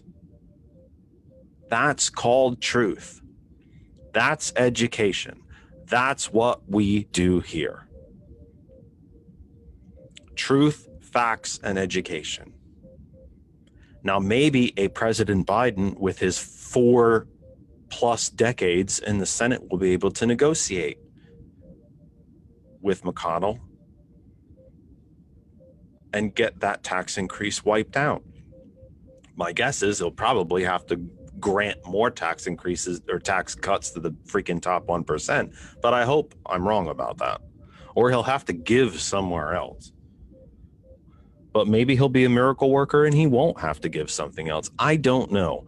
But as McConnell is currently constituted, or maybe something will happen to Mitch McConnell that he has to leave the Senate. And that won't break my heart either.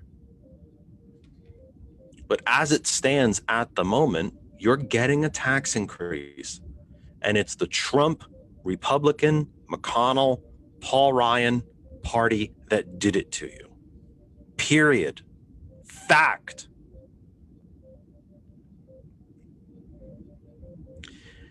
And one question I never got to ask anybody, and it's my fault because I forgot and because we got ourselves in other conversations, and I would love if somebody could call in the last 10 minutes.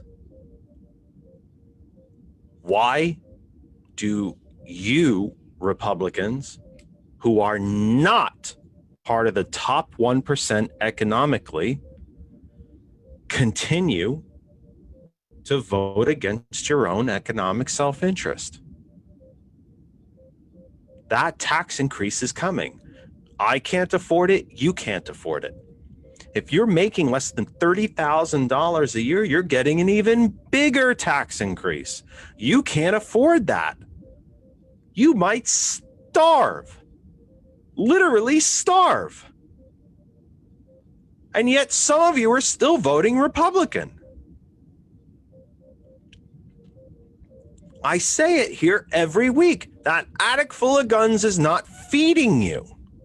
It's not putting petrol in your gas. It's not putting gas in your tank. It's not paying the doctor or the tuition bill. Why are you voting against your own self-interest? Here inside the Commonwealth, Pennsylvanians who have nothing to do and are not connected in any way, shape, or form with the fracking industry are scared to death that we're going to lose fracking jobs. You can't tax it. They might go away. Really? They're going to go away and leave trillions of dollars of wealth in the ground. Really? Really? There are roughly 26,000 fracking jobs in the Commonwealth of Pennsylvania. And one of the largest fossil fuel companies, Chesapeake, went bankrupt And we give the fossil fuel industry inside this Commonwealth over $3 billion free dollars. Tax credits, no taxes, don't pay property tax here. Free tax credits, free money every single year, and they still went out of business. But there's over 90,000 green jobs. But you're scared to death about the fracking industry? Why? Why? Why? When we looked at that map of PA and all those red areas, why are you voting against your own self-interest? Those guns are not paying your bills.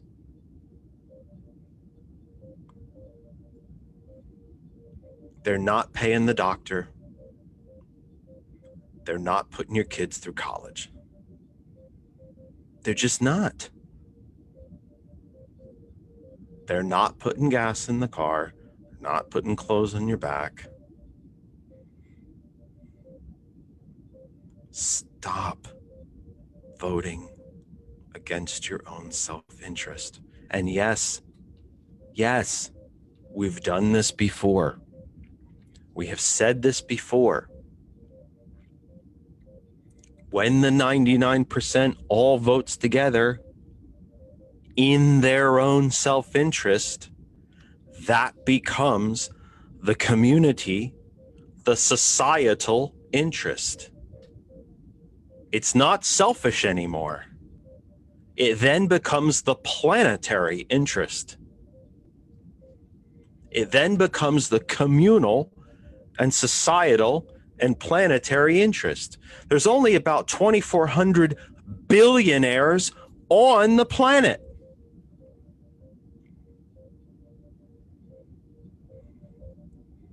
Why do we vote in a way that benefits them? There's a religious doctrine called the wealth doctrine. It is a phony, fake, evangelical belief that how do we know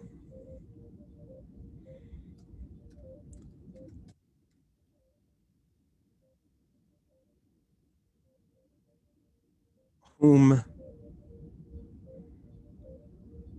It's funny, Google search says there's only 2,095 billionaires. I don't think that's correct. I think that's a low count.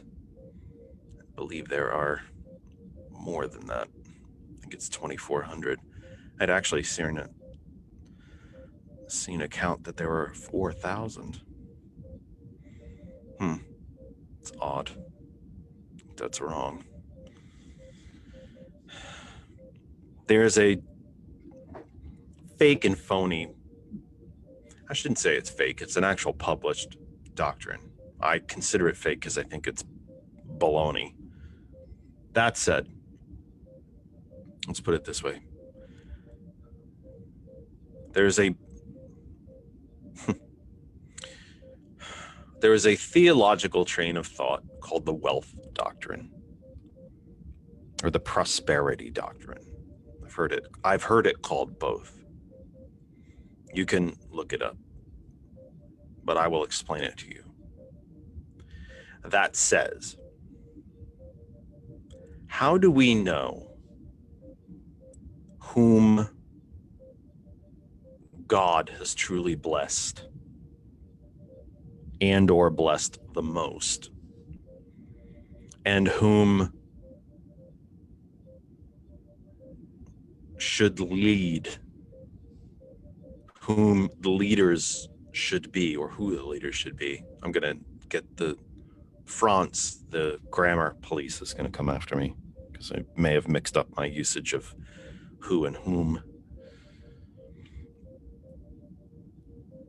And that prosperity doctrine says, well, it must be the rich people because those are the ones that God has blessed because he has blessed them with wealth. Well, but then if you are a Christian, you will know that in the New Testament, Christ speaks repeatedly against wealth. It's easier to lead a camel through the eye of a needle than to rich man into heaven.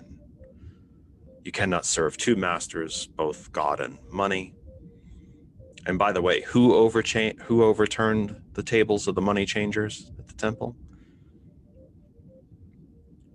My point is, why should 70 plus million people have voted to keep this regime in place when all it has done is serve that top 1%? If you are elderly and on Social Security, if you're dirt poor, if you're living in a backwater rural county in Mississippi, Alabama, Louisiana, Montana, Idaho, and and you're living on a subsistence income. Remember the old signs just when President Obama was taking office: keep your damn government hands off my Social Security. Huh? And yet they vote Republican over and over and over again. They vote for a party whose only interest is to serve that top 1%. When does it end? What more must we do to educate you? Not because you're dumb, not because you're stupid, but because you're ill-informed. Because Fox just isn't telling you the truth. It's time to change the channel. Because, by the way, Limbaugh's worth hundreds of millions of dollars too. What does he have in common with you? What does Hannity have in common with you when you can't scrape a few pennies together to keep the power on in your home or for heat? And the only income you have is the government income that you're literally voting against.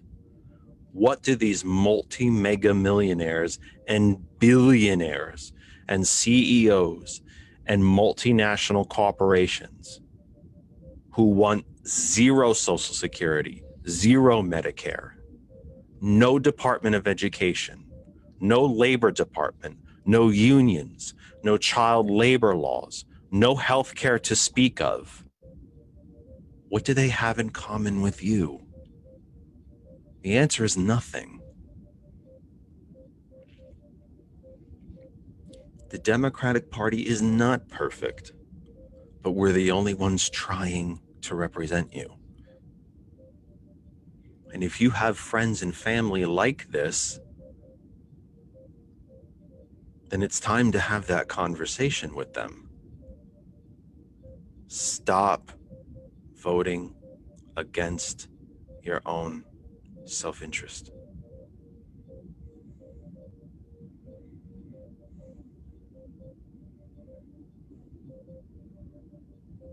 It's just, I don't know.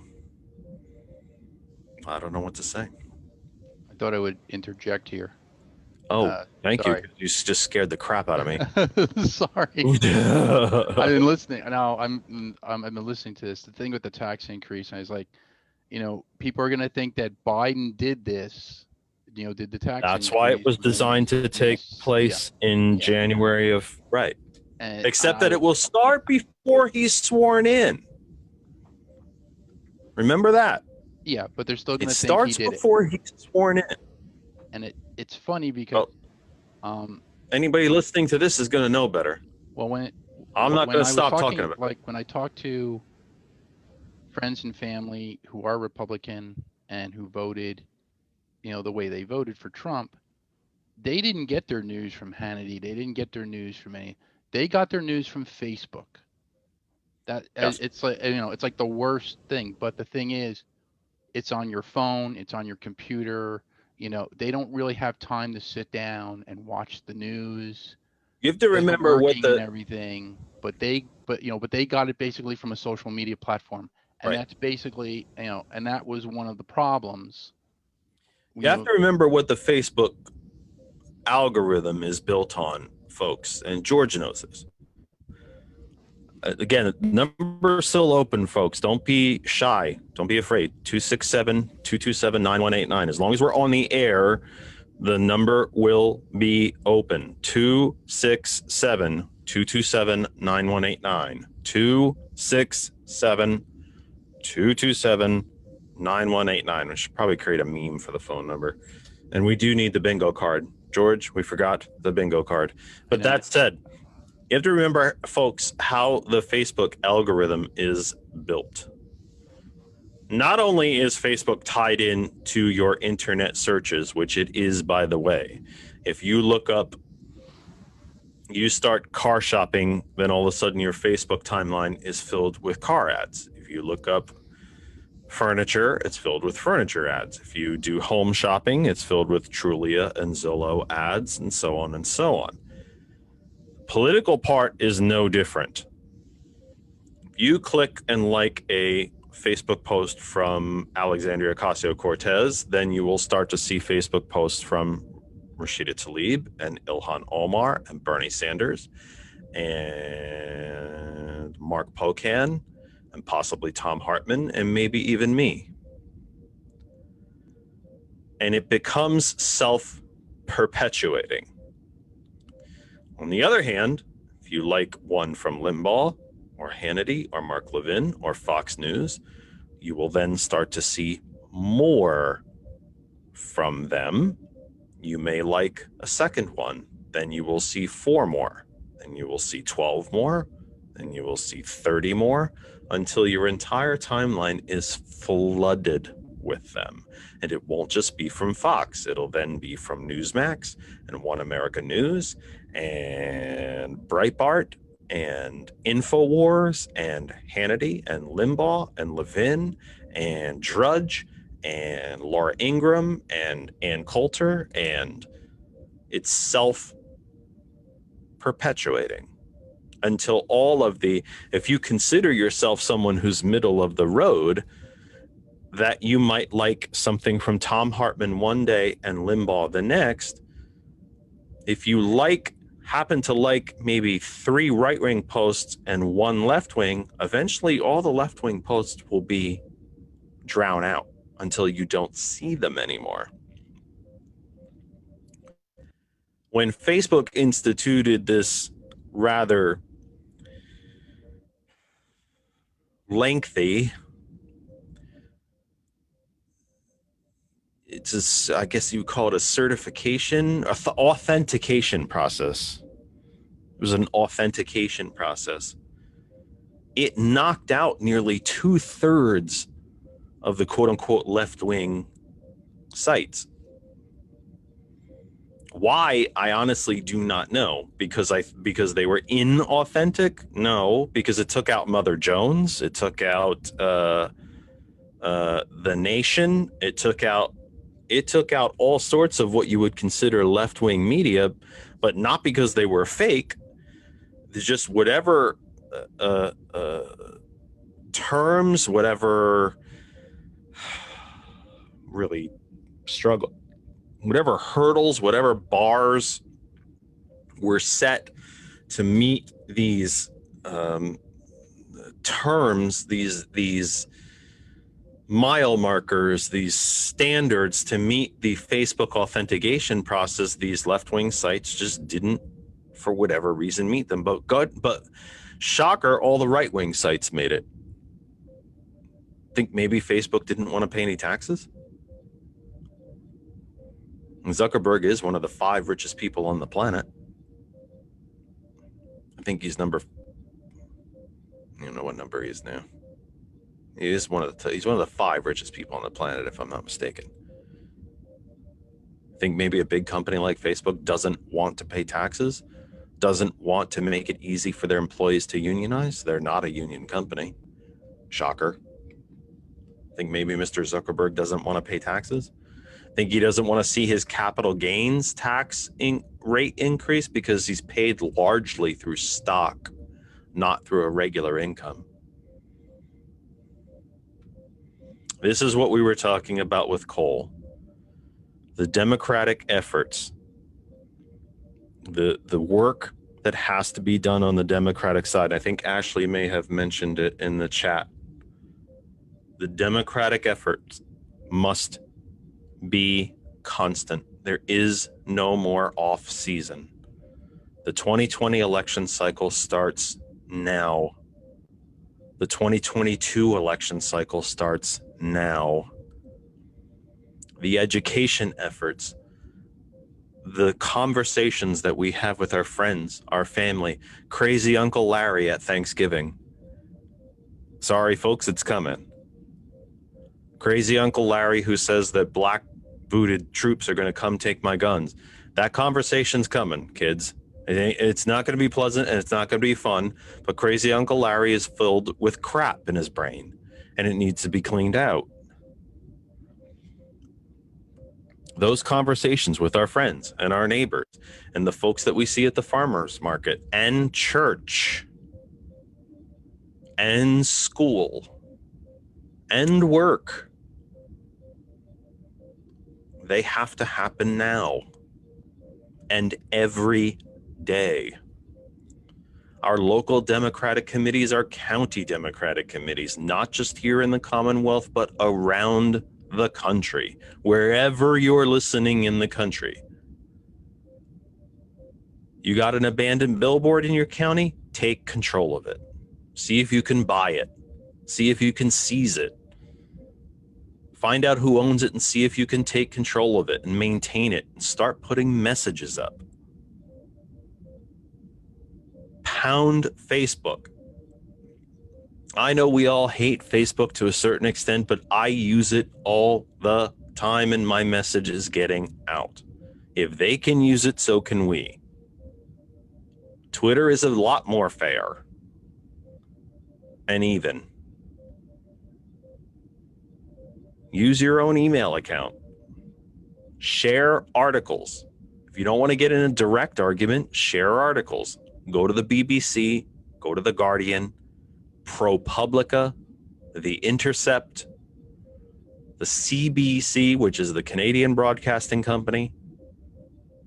Take an article that is investigative, full of facts, data, science, post it on Facebook. Very, very simple. You don't even have to get in an argument with anyone. Just put the news out there. This has to be a constant effort. It's not propaganda. It's not brainwashing when you're telling people the truth. The earth is round. The moon is not made of Swiss cheese. We are not the center of the universe.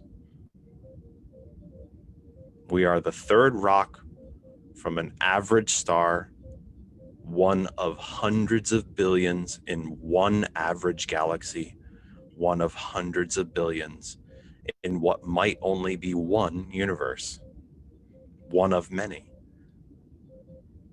It's just science and facts and data, but we have to get it out there.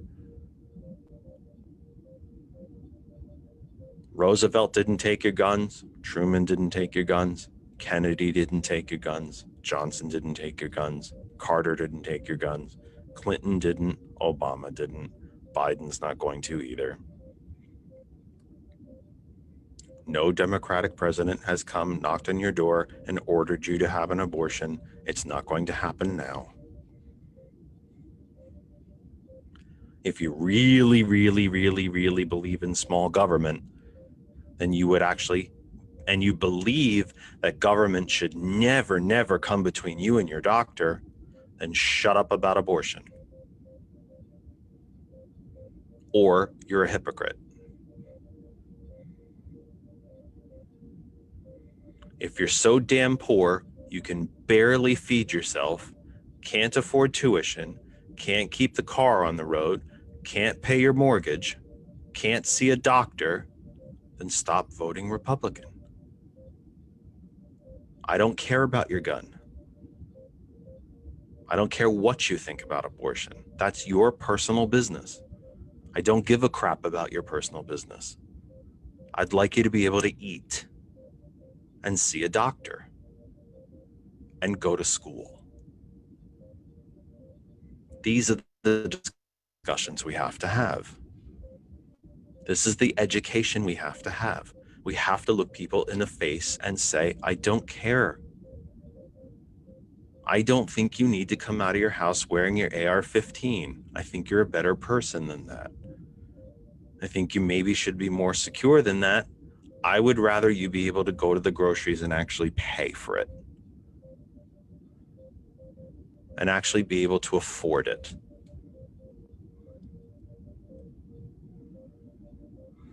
(267-227-9189). You're all shy again. 267-227-9189. These are the discussions we have to have.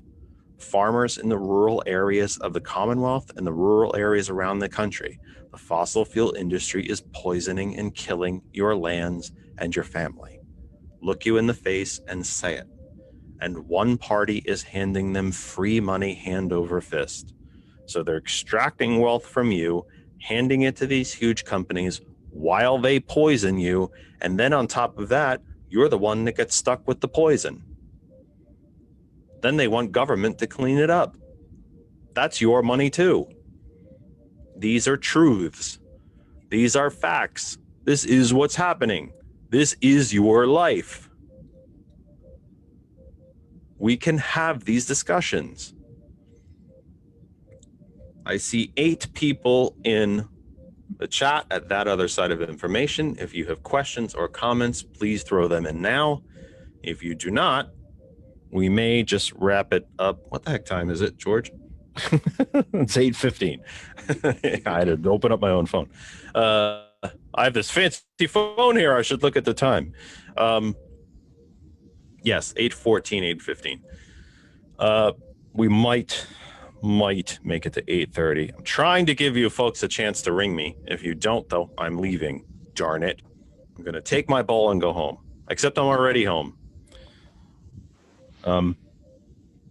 I would say, though, George and I were talking about some exciting plans that we might be working on if either one of us was able to hit the lottery for converting this bedroom into more of a studio. We might work on that in the coming months. We'll see how the economy does. Then again, George and I are both getting a tax increase on January 1st. So we'll see how that goes. But again, the phone line is open, or you can tweet. Oh, yes. Gosh, I always forget about the darn Twitter. @ThatKennedyTalk. No one has done so as of yet. I guess we're all afraid of the Twitters, are we? @ThatKennedyTalk. @ThatKennedyTalk. You can email thatotherkennedy@gmail.com. The chat is still open. I see 7 folks on the live. I'm not even sure what that means anymore, to be honest with you. I think there's more people there than that, but I don't know what that 7 means anymore. Anyone at hot101.net, if you are just listening, you're not with us on Facebook, the phone line is open. 267-227-9189. 267-227-9189. And we should all thank George. He's been hanging in with us all night, providing his screen for us. And I believe he's personally responsible for turning Monroe County blue. He and his wife, Lynn. So I think Monroe County went blue by 2 votes, and it was him and Lynn. So that's awesome. Actually 3 votes. You know, your mother-in-law. Yeah. Oh, that's good. That's good. My mother-in-law. That's good. We should look at that. The demographics there from Monroe. It was a D+3, so that's you, Lynn, and your mother-in-law. That's fantastic.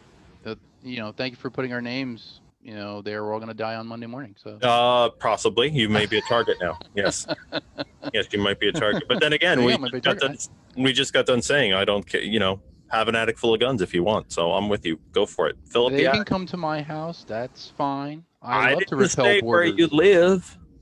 Monroe County's a big place. I love to repel borders, and you know what? I didn't get say some where really you nice live. new guns. I didn't say where you live. I just said Monroe. All I said was Monroe County. Monroe County is a big place. There's a lot of spaces in Monroe County. Yeah, that's true. I didn't say which particular mountain you live on. Okay. I just said Monroe County. Monroe County is a big place. There's a lot of places up there. A lot of skiing up there. And campgrounds and trees for now. But, we'll see. Republican legislature, who knows what's going to be up there. Could have 30 million more condo developments up there in the next 2 years. Who knows? As they expand Interstate 80, which they should do, by the way, which is not a popular Democratic point of view, but they actually should expand Interstate 80 up there. It's good for commerce. I heard Stroud Mall was going to close. They were filing for bankruptcy. That's what I heard on the. Yes, so has one of the owners of the Lehigh Valley Mall, by the way, because if you can't visit it, usually malls don't do well. Yeah. Oh, by the way, I did see a chart. I wish I would have looked up that chart. There was was like a weird combination of a bar graph and a line graph on CNN today. I think it was CNN, showing the progression of cases, COVID cases in the United States. And when you look at where the graph was back during the original business closing guidelines in March, April, May, it was significant. And then when you see where it is now, I find it strange that we haven't. It just shows the complete lack of a plan by this federal government, by this current regime. You had this significant amount of cases in the tens of thousands per day. There were 130,000 COVID cases in the United States yesterday. New COVID cases. Yes, just yesterday. 130,000. 1,000 people a day are dying of COVID in the United States. Before anybody goes mental on me and says, well, how many people die a day of cancer? And you know what? I don't know. Rounding the corner, though. Yeah, I did. Yeah, well, yeah, we're rounding the corner. Yeah, the corner is the corner to hell. Yeah, the corner is as long as the planet is wide, but we're rounding the corner. The planet is wide as well, so is Jupiter, and 1,000 Earths could fit inside of it. But that said, you see where the chart is in March, April, May, when we were all had these, businesses, please close, schools, please go to online, everybody, please stay home and stay away from each other. And now the chart is up, 2.5 times where those lines were. And we're all just like, can we just please all go to a ball game? You can't act like this isn't happening. And again, I know I reference him a lot. I reference him too much. I'm surprised someone from his show hasn't called and threatened to sue me yet. Tom Hartman mentioned on Friday, never in the history of the planet has there been a successful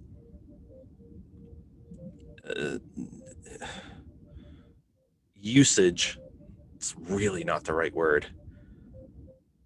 I'm really groping for the right word. There's never been a successful implementation of a herd immunity strategy, period.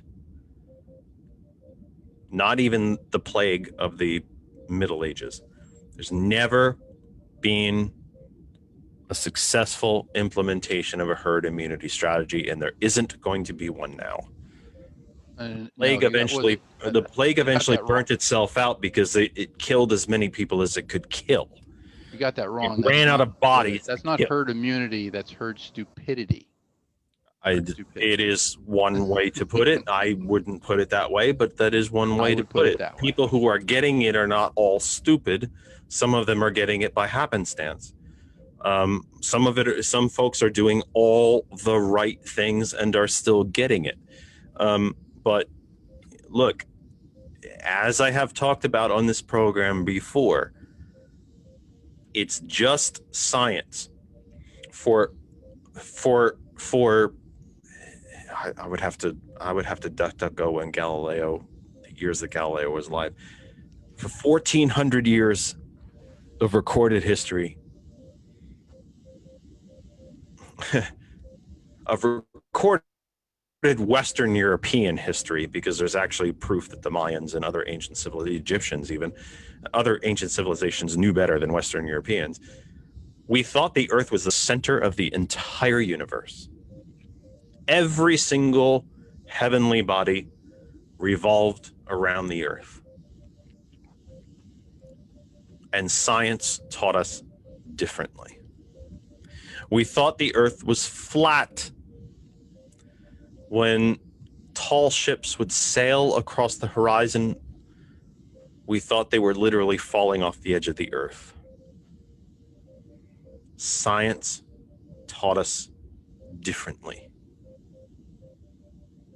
And that's all that's happening with this virus.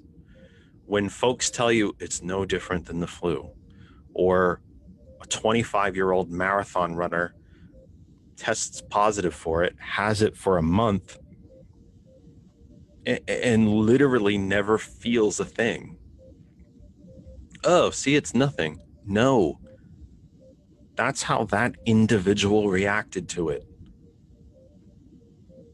But then a 9-year-old child dies from it in 3 weeks.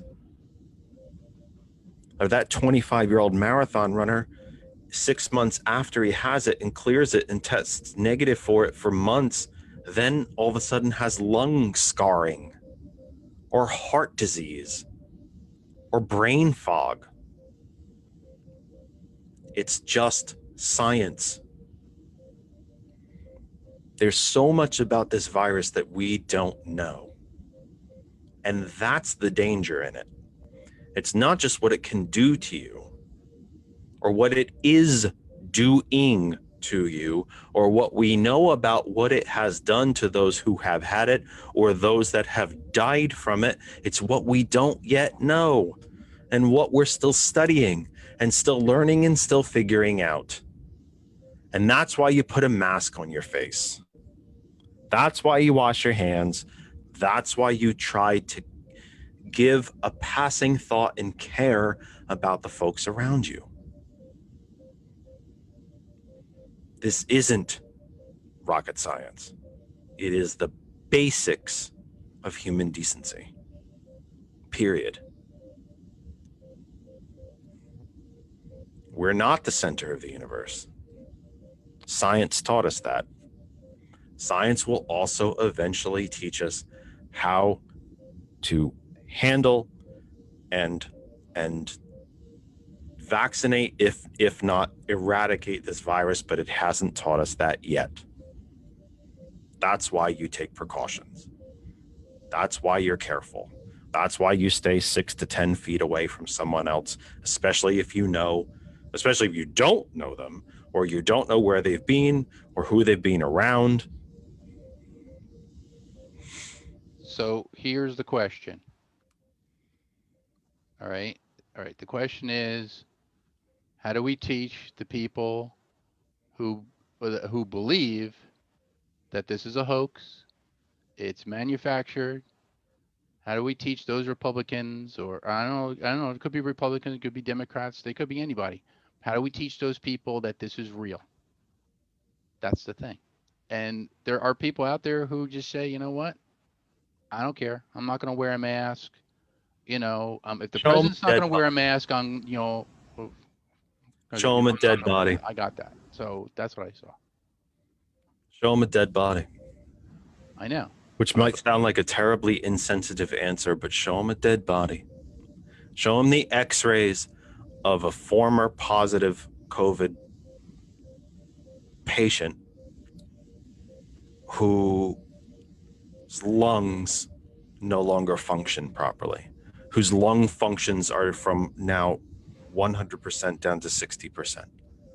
Show them a 30-year-old healthy, let me use the example of that 25-year-old marathon runner whose brain functions, who now have scar tissue in the brain. Look at the I'm going to forget I'm not going to remember his name.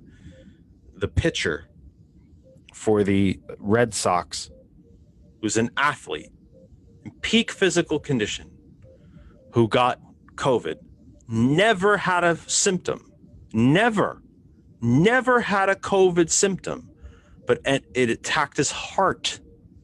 He hasn't played since. He now has heart disease. Now, the heart disease very well could have been latent or genetic. Boy, the words are coming to me slowly tonight. My goodness. Could have been genetic, but they were triggered, no doubt, by him getting COVID. And we don't understand the scientific connections to any of this. That's the point. That's my point. Eduardo Rodriguez. Thank you. This is why you're there. Okay. Sorry. You're smarter than me. No, I'm not. Or you I type could fast. just type faster than you. The other thing is that you can type. When I start typing stuff, I stop talking. Yeah. Like I tried to look up how many billionaires there were, and I stopped talking. It was like 10 seconds of dead air. It's a horrible thing for radio, for silence. It's not, radio is not made for silence. Yeah, no, But that's the point. Did he have latent or genetic or was there heart disease? I want to say heretical, but that's not the right word. Heretical means heretic. I mean, a heredity of heart disease, possibly. But the fact is that it was triggered. It didn't manifest itself until he tested positive for COVID-19. That scientific connection is what's still being studied. There are kids, healthy kids. They run around, they play sports, they play in the mud, they swim in the summer. Kids who are ending up with, they get COVID-19, zero symptoms. Lung scarring, brain scarring, heart disease. We don't know. The fact is that we don't know. And you don't know what you don't know. Yeah. After he tested positive for coronavirus, it said an MRI revealed what turned out to be myocarditis, an inflammation of the heart that has been shown to be a complication of a virus that can affect the kidneys and the heart as well as the lungs. And it actually, it affected the heart muscle and your heart's electrical system. But that's my greater point. Yeah. So that doesn't start until after he tests positive. Right. So science, medical science, does not yet know the connection between how does the COVID trigger this? Did it mutate into that virus? Did it awaken that virus? Did he catch both things at exactly the same time? What is it? Because he's not the only one. That's what science does, folks. You can't just say it's nothing or science doesn't know. You're kind of right. Science doesn't know because they're studying it. That's what science does. It studies and learns things. That's the scientific method. You don't know what you don't know until you study it and learn it. That's the whole point. In the last 2 weeks, the Commonwealth has set, I want to say, 4 new records for daily new cases of COVID. Some of you will say, well, that's because we're doing more testing. To the best of my knowledge, the Commonwealth is not doing any more testing than it was back in March, April, and May. And if I'm wrong about that, please correct me. I don't want to give you false information. If I'm wrong, you correct me. I don't believe we're doing any more testing in the Commonwealth than we were in the summer. We're simply spreading the damn virus more. Some people will never have a symptom. They'll never have a lasting after effect. Some people are going to end up in hospitals on ventilators. Some people are going to die. And everything in between. Because science doesn't know yet. That's the whole damn point. So doesn't common sense tell you maybe I should do what I need to do not to get this? For God's sakes, it seems to me it's the same kind of logic as looking both ways before you cross the street. Maybe I won't look. Maybe no cars will come. Maybe a car will just miss me. Maybe it'll just nick me. Or maybe it'll smash me dead freaking on and kill me on the first shot. Science doesn't quite know. Well, no kidding. Or I could play it safe and look both ways. A mask is no more oppressive than a stop sign. It's no more an abridgment of your freedom than a seatbelt. Mindless argument.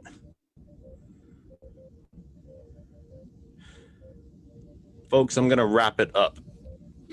That's 8:34-ish. Doesn't appear anyone is going to ring in. I have no emails.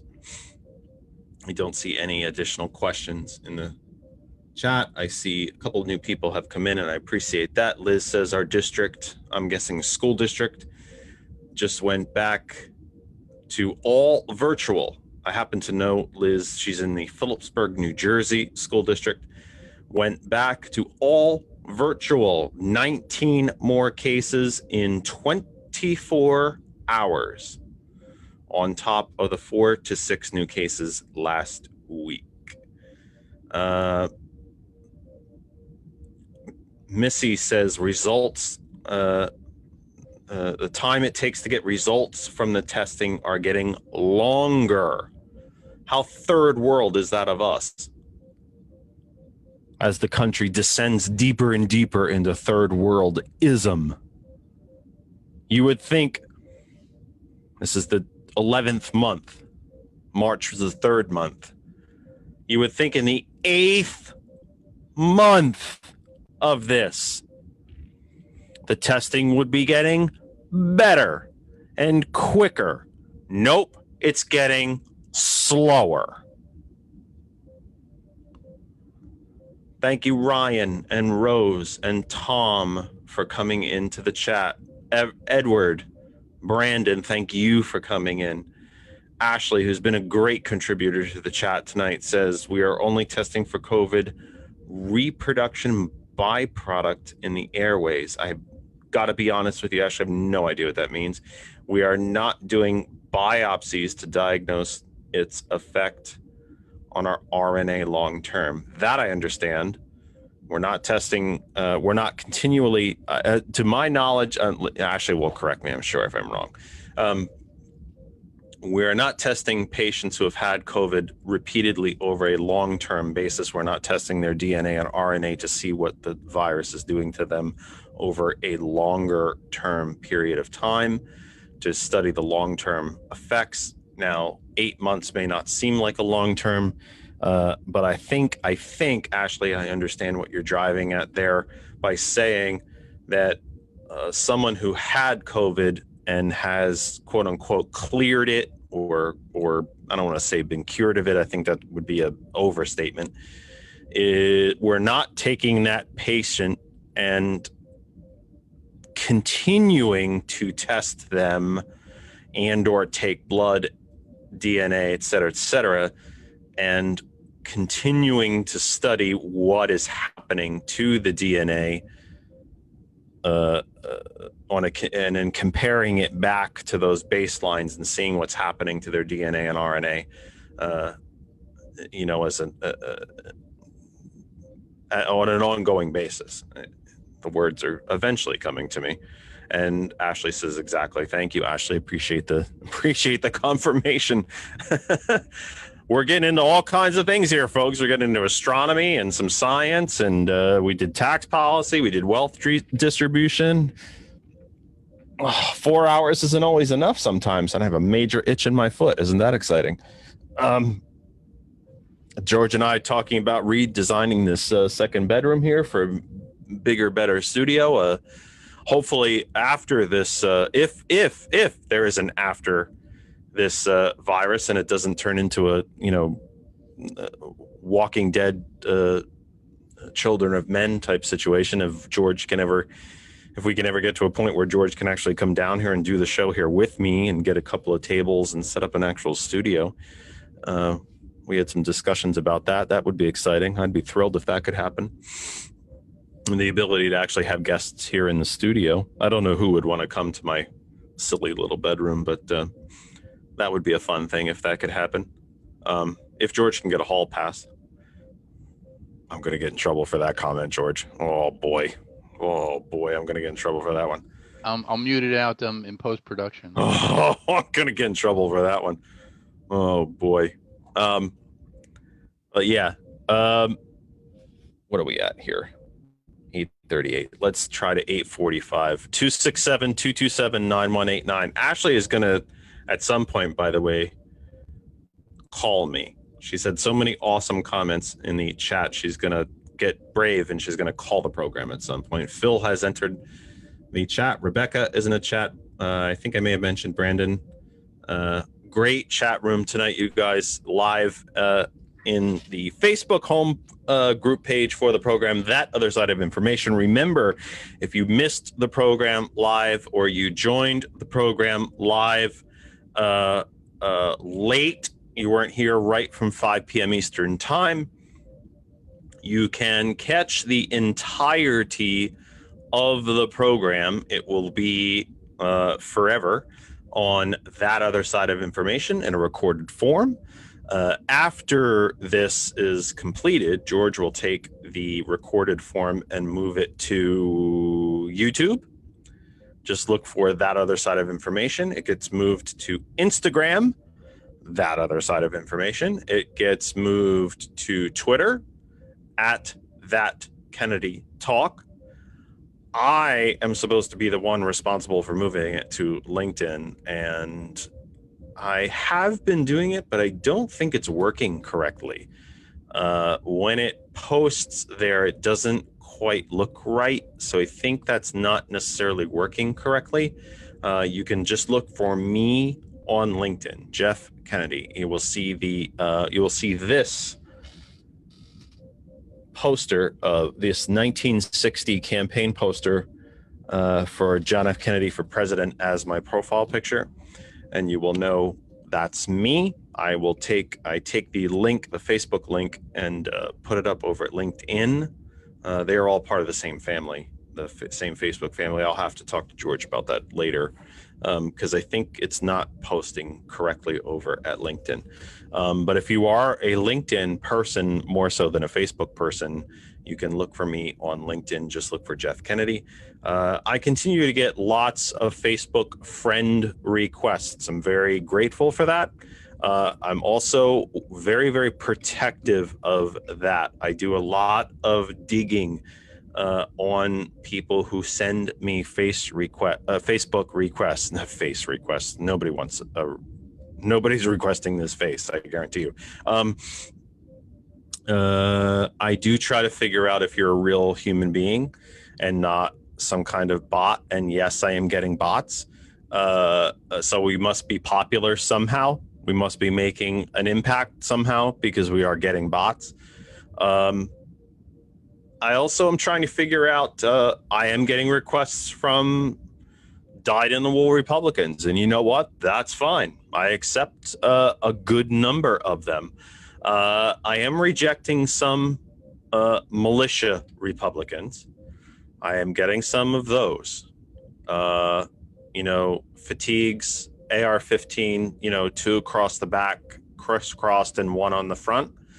And sidearms, and what looks like Batman's utility belt, and the whole 9.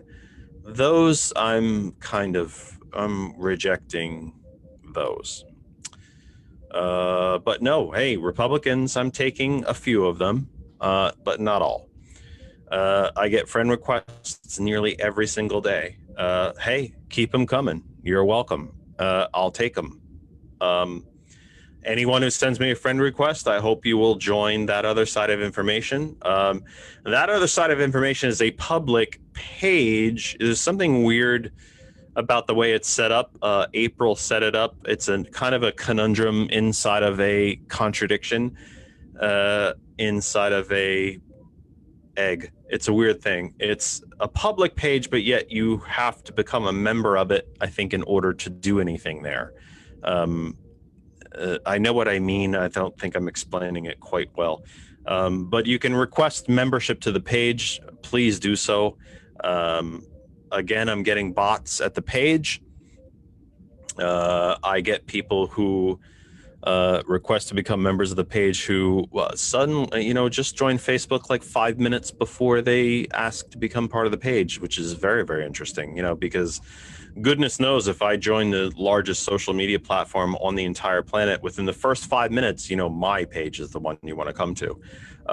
Not Marvel or Disney or something. It's, That Other Side of Information. We love my page, but it's just not thinking that's the first place I want to come to.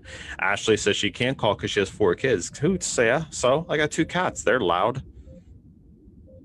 Lots of people with kids call the program. Come on, Ashley. Come on. You're all over it. You got it under control there, kiddo. Anyway, I hope she's having a laugh at that. Anyway, you know what I mean. I'm just having a laugh.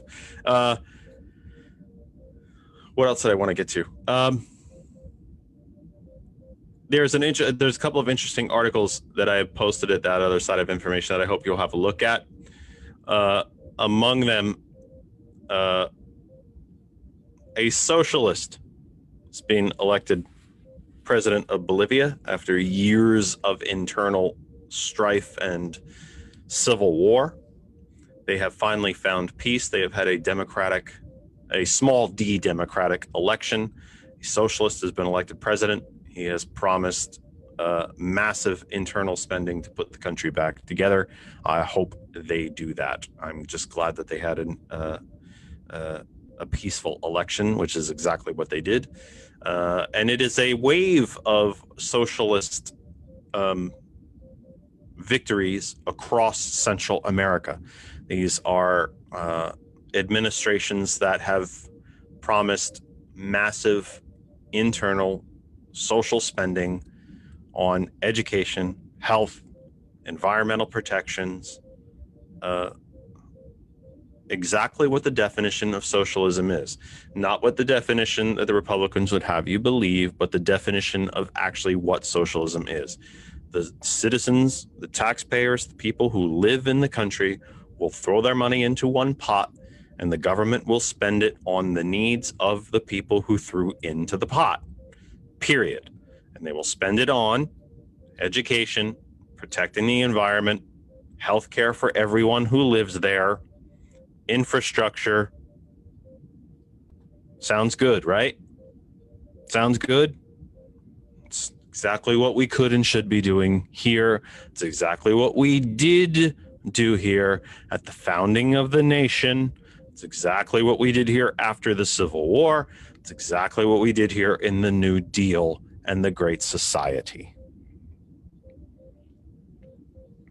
Socialism isn't an evil word. It's just been made and twisted into an evil word by the Republicans to scare the hell out of you. Because rich people don't want to pay taxes. It's nothing more complicated than that. And because If government does these things for you, then private corporations can't do them and make a massive profit on them. It's no more complicated than that. Yes, it is that simple. Period. End of story. If government does spending, that means tax revenues have to come in. Where do we have to go for the money? Well, rich people aren't paying crap. Let's tax them. Well, they don't want to be taxed. They want to keep their money. They'll never spend the money they have in 100 lifetimes. But that's not enough. They want more. And if government takes over these things or reclaims these things because they used to do them before we privatized them for profit, well, then corporations that rich people own won't make money. Friends, it's no more complicated than that.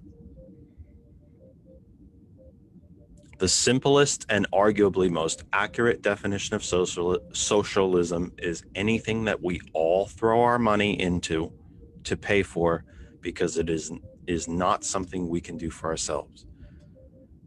Individually, we cannot run a school system.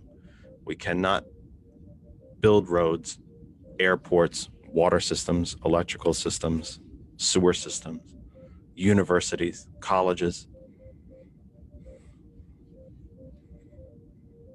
broadband. These are things we cannot do as individuals. So police, fire, EMTs, hospitals, clinics. These are things that we all throw into the military. These are things that we all throw in together to pay for because we cannot do them individually. That's socialism. What we should add to that list is healthcare, because it would actually save us all money. There's a story of something that happened in Indonesia. It is a South Pacific nation. It is the largest, believe it or not, by population, the largest Muslim nation on earth by population.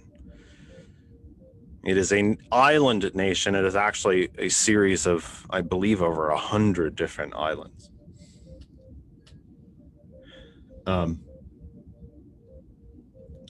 And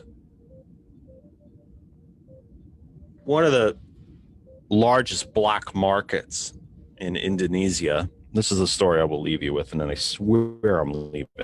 Oh, 8:50. I was trying to go to 9 o'clock now.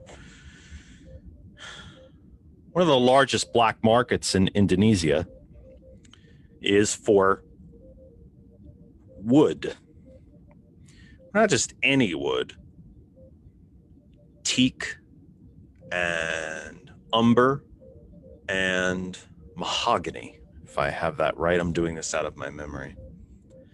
Except that all of that wood was coming from nationally protected forests. Just like we used to have here in the country before the Trump regime threw them all open for profit.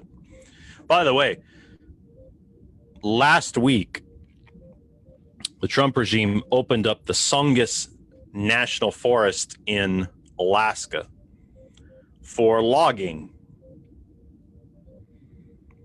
Songus absorbs almost a third of all the carbon emissions from the lower 48 states.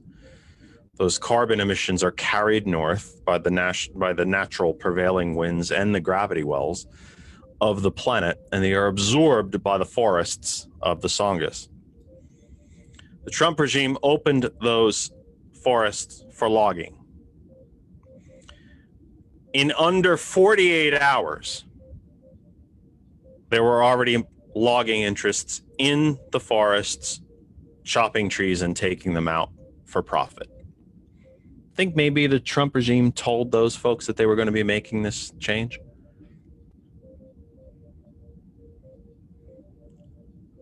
Scientists and environmentalists and ecologists have said that reducing the size of the Songus will rapidly accelerate the global climate crisis and global heating. It will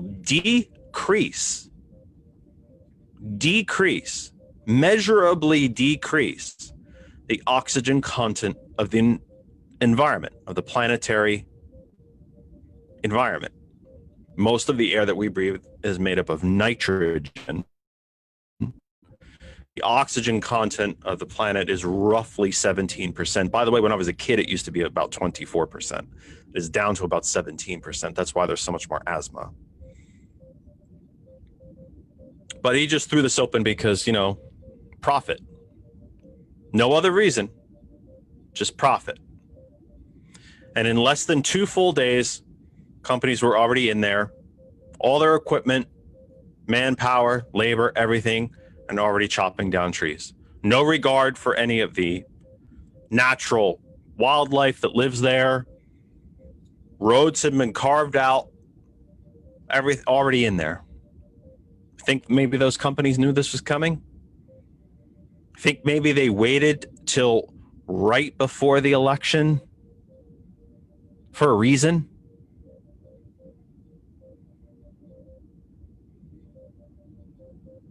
Does every single thing on this planet have to be available for profit? We're the only country that does such things. We have become a pariah on this planet. Not even the Chinese operate the way we do. No one on earth operates the way we operate. No one. Does every last grain of sand, every last tree, every blade of grass, every drop of water, every cloud, every ray of sunshine, must every single thing be for profit? Are we not allowed to have anything left? Are we no better than this? Is this all we have become? Is this the United States we want? I know we just had an election, and I know we changed course. But this is why the work must continue. On day 1, President Biden needs to stop this. And if he doesn't do it day 1, he better do it on day 2, or day 3, or day 4. The lungs of the planet are being cut out. When you combine this with logging that's happening in Siberia and in the Amazon forest in Brazil, there'll be no lungs of the planet left. How long would you survive without lungs? I have asthma. My lungs already don't work right.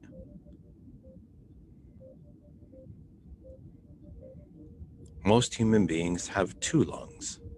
Let me remove one of yours and tell me how you would do.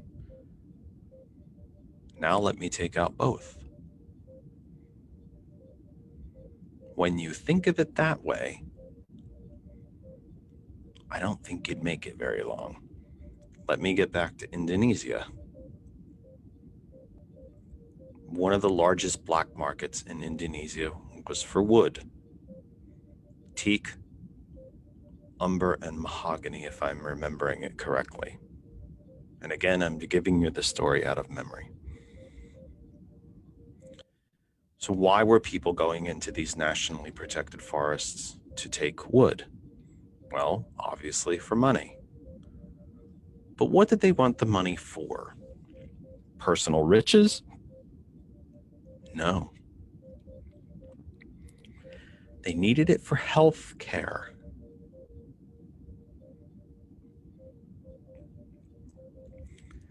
They needed the money to be able to see a doctor. I am not overly familiar with what the original healthcare system setup was in Indonesia, but for whatever reason, this particular local tribe or village or whatever it was, George has posted the article in the comments section on that other side of information. You can read it for yourself. These folks were unable to see a doctor. They were either too poor or something in the way that the system was set up. They were unable to see a doctor.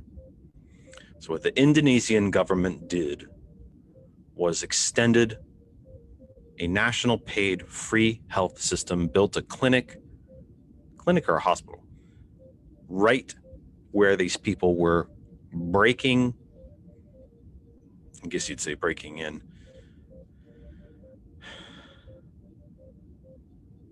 going into this national forest, cutting these trees down and selling the wood. They put a clinic, gave them paid free national health care. And the illegal logging stopped.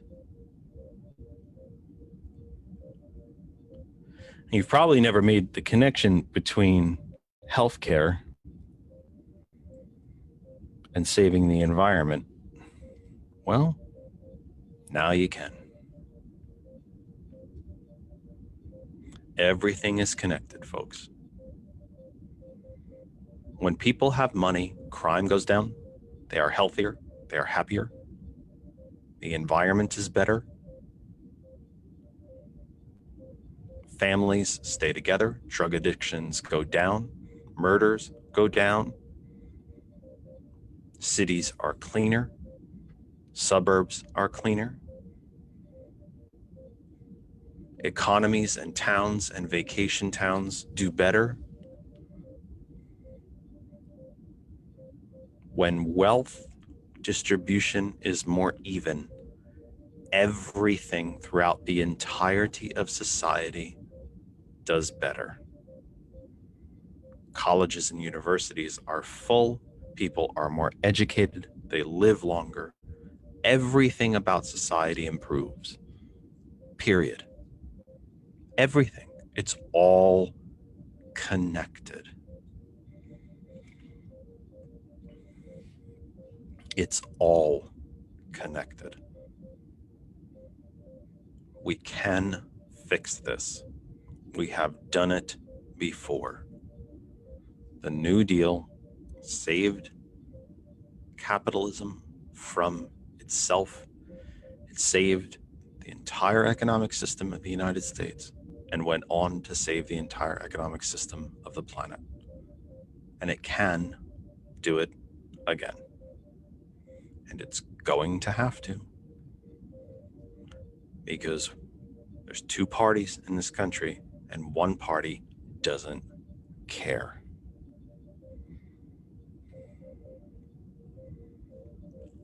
So we've got to do it. That is our program for this week. We are so very glad that you joined us. If you missed any of the program, come to that other side of information and you can watch the entirety of the program. You can watch the entirety of the program on any of the Facebook pages where it was shared or allowed to be shared.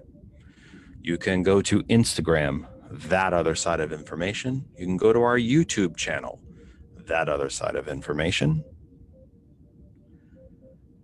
You can go to Twitter at that Kennedy Talk.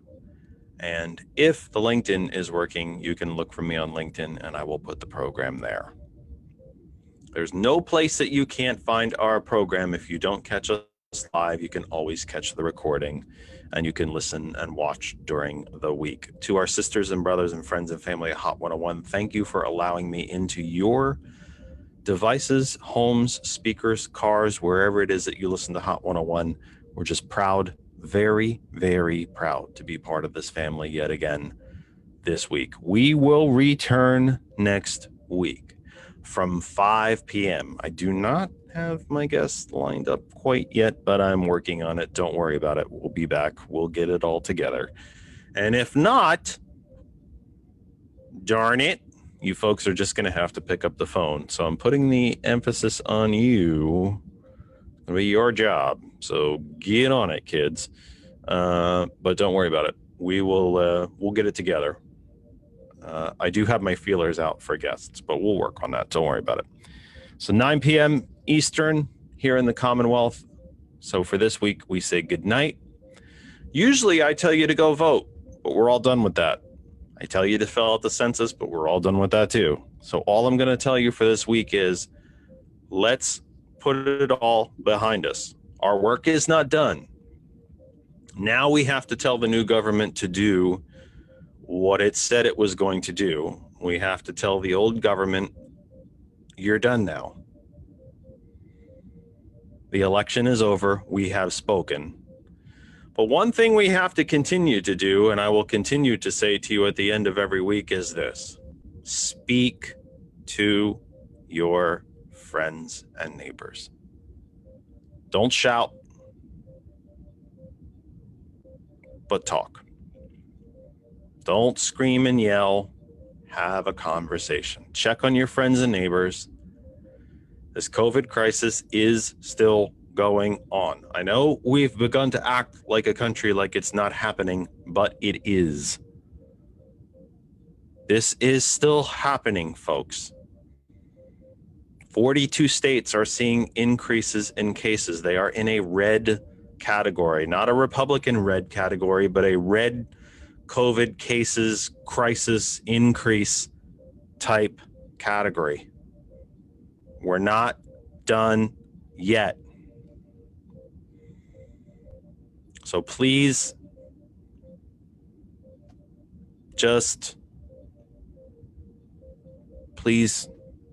check on your friends and neighbors and family, whether it's by video or by phone. If you can get groceries for them, whatever it is, please just do it. So thank you so much. And we will see you next week. And until then, please be good to yourself and to each other. Good night for now.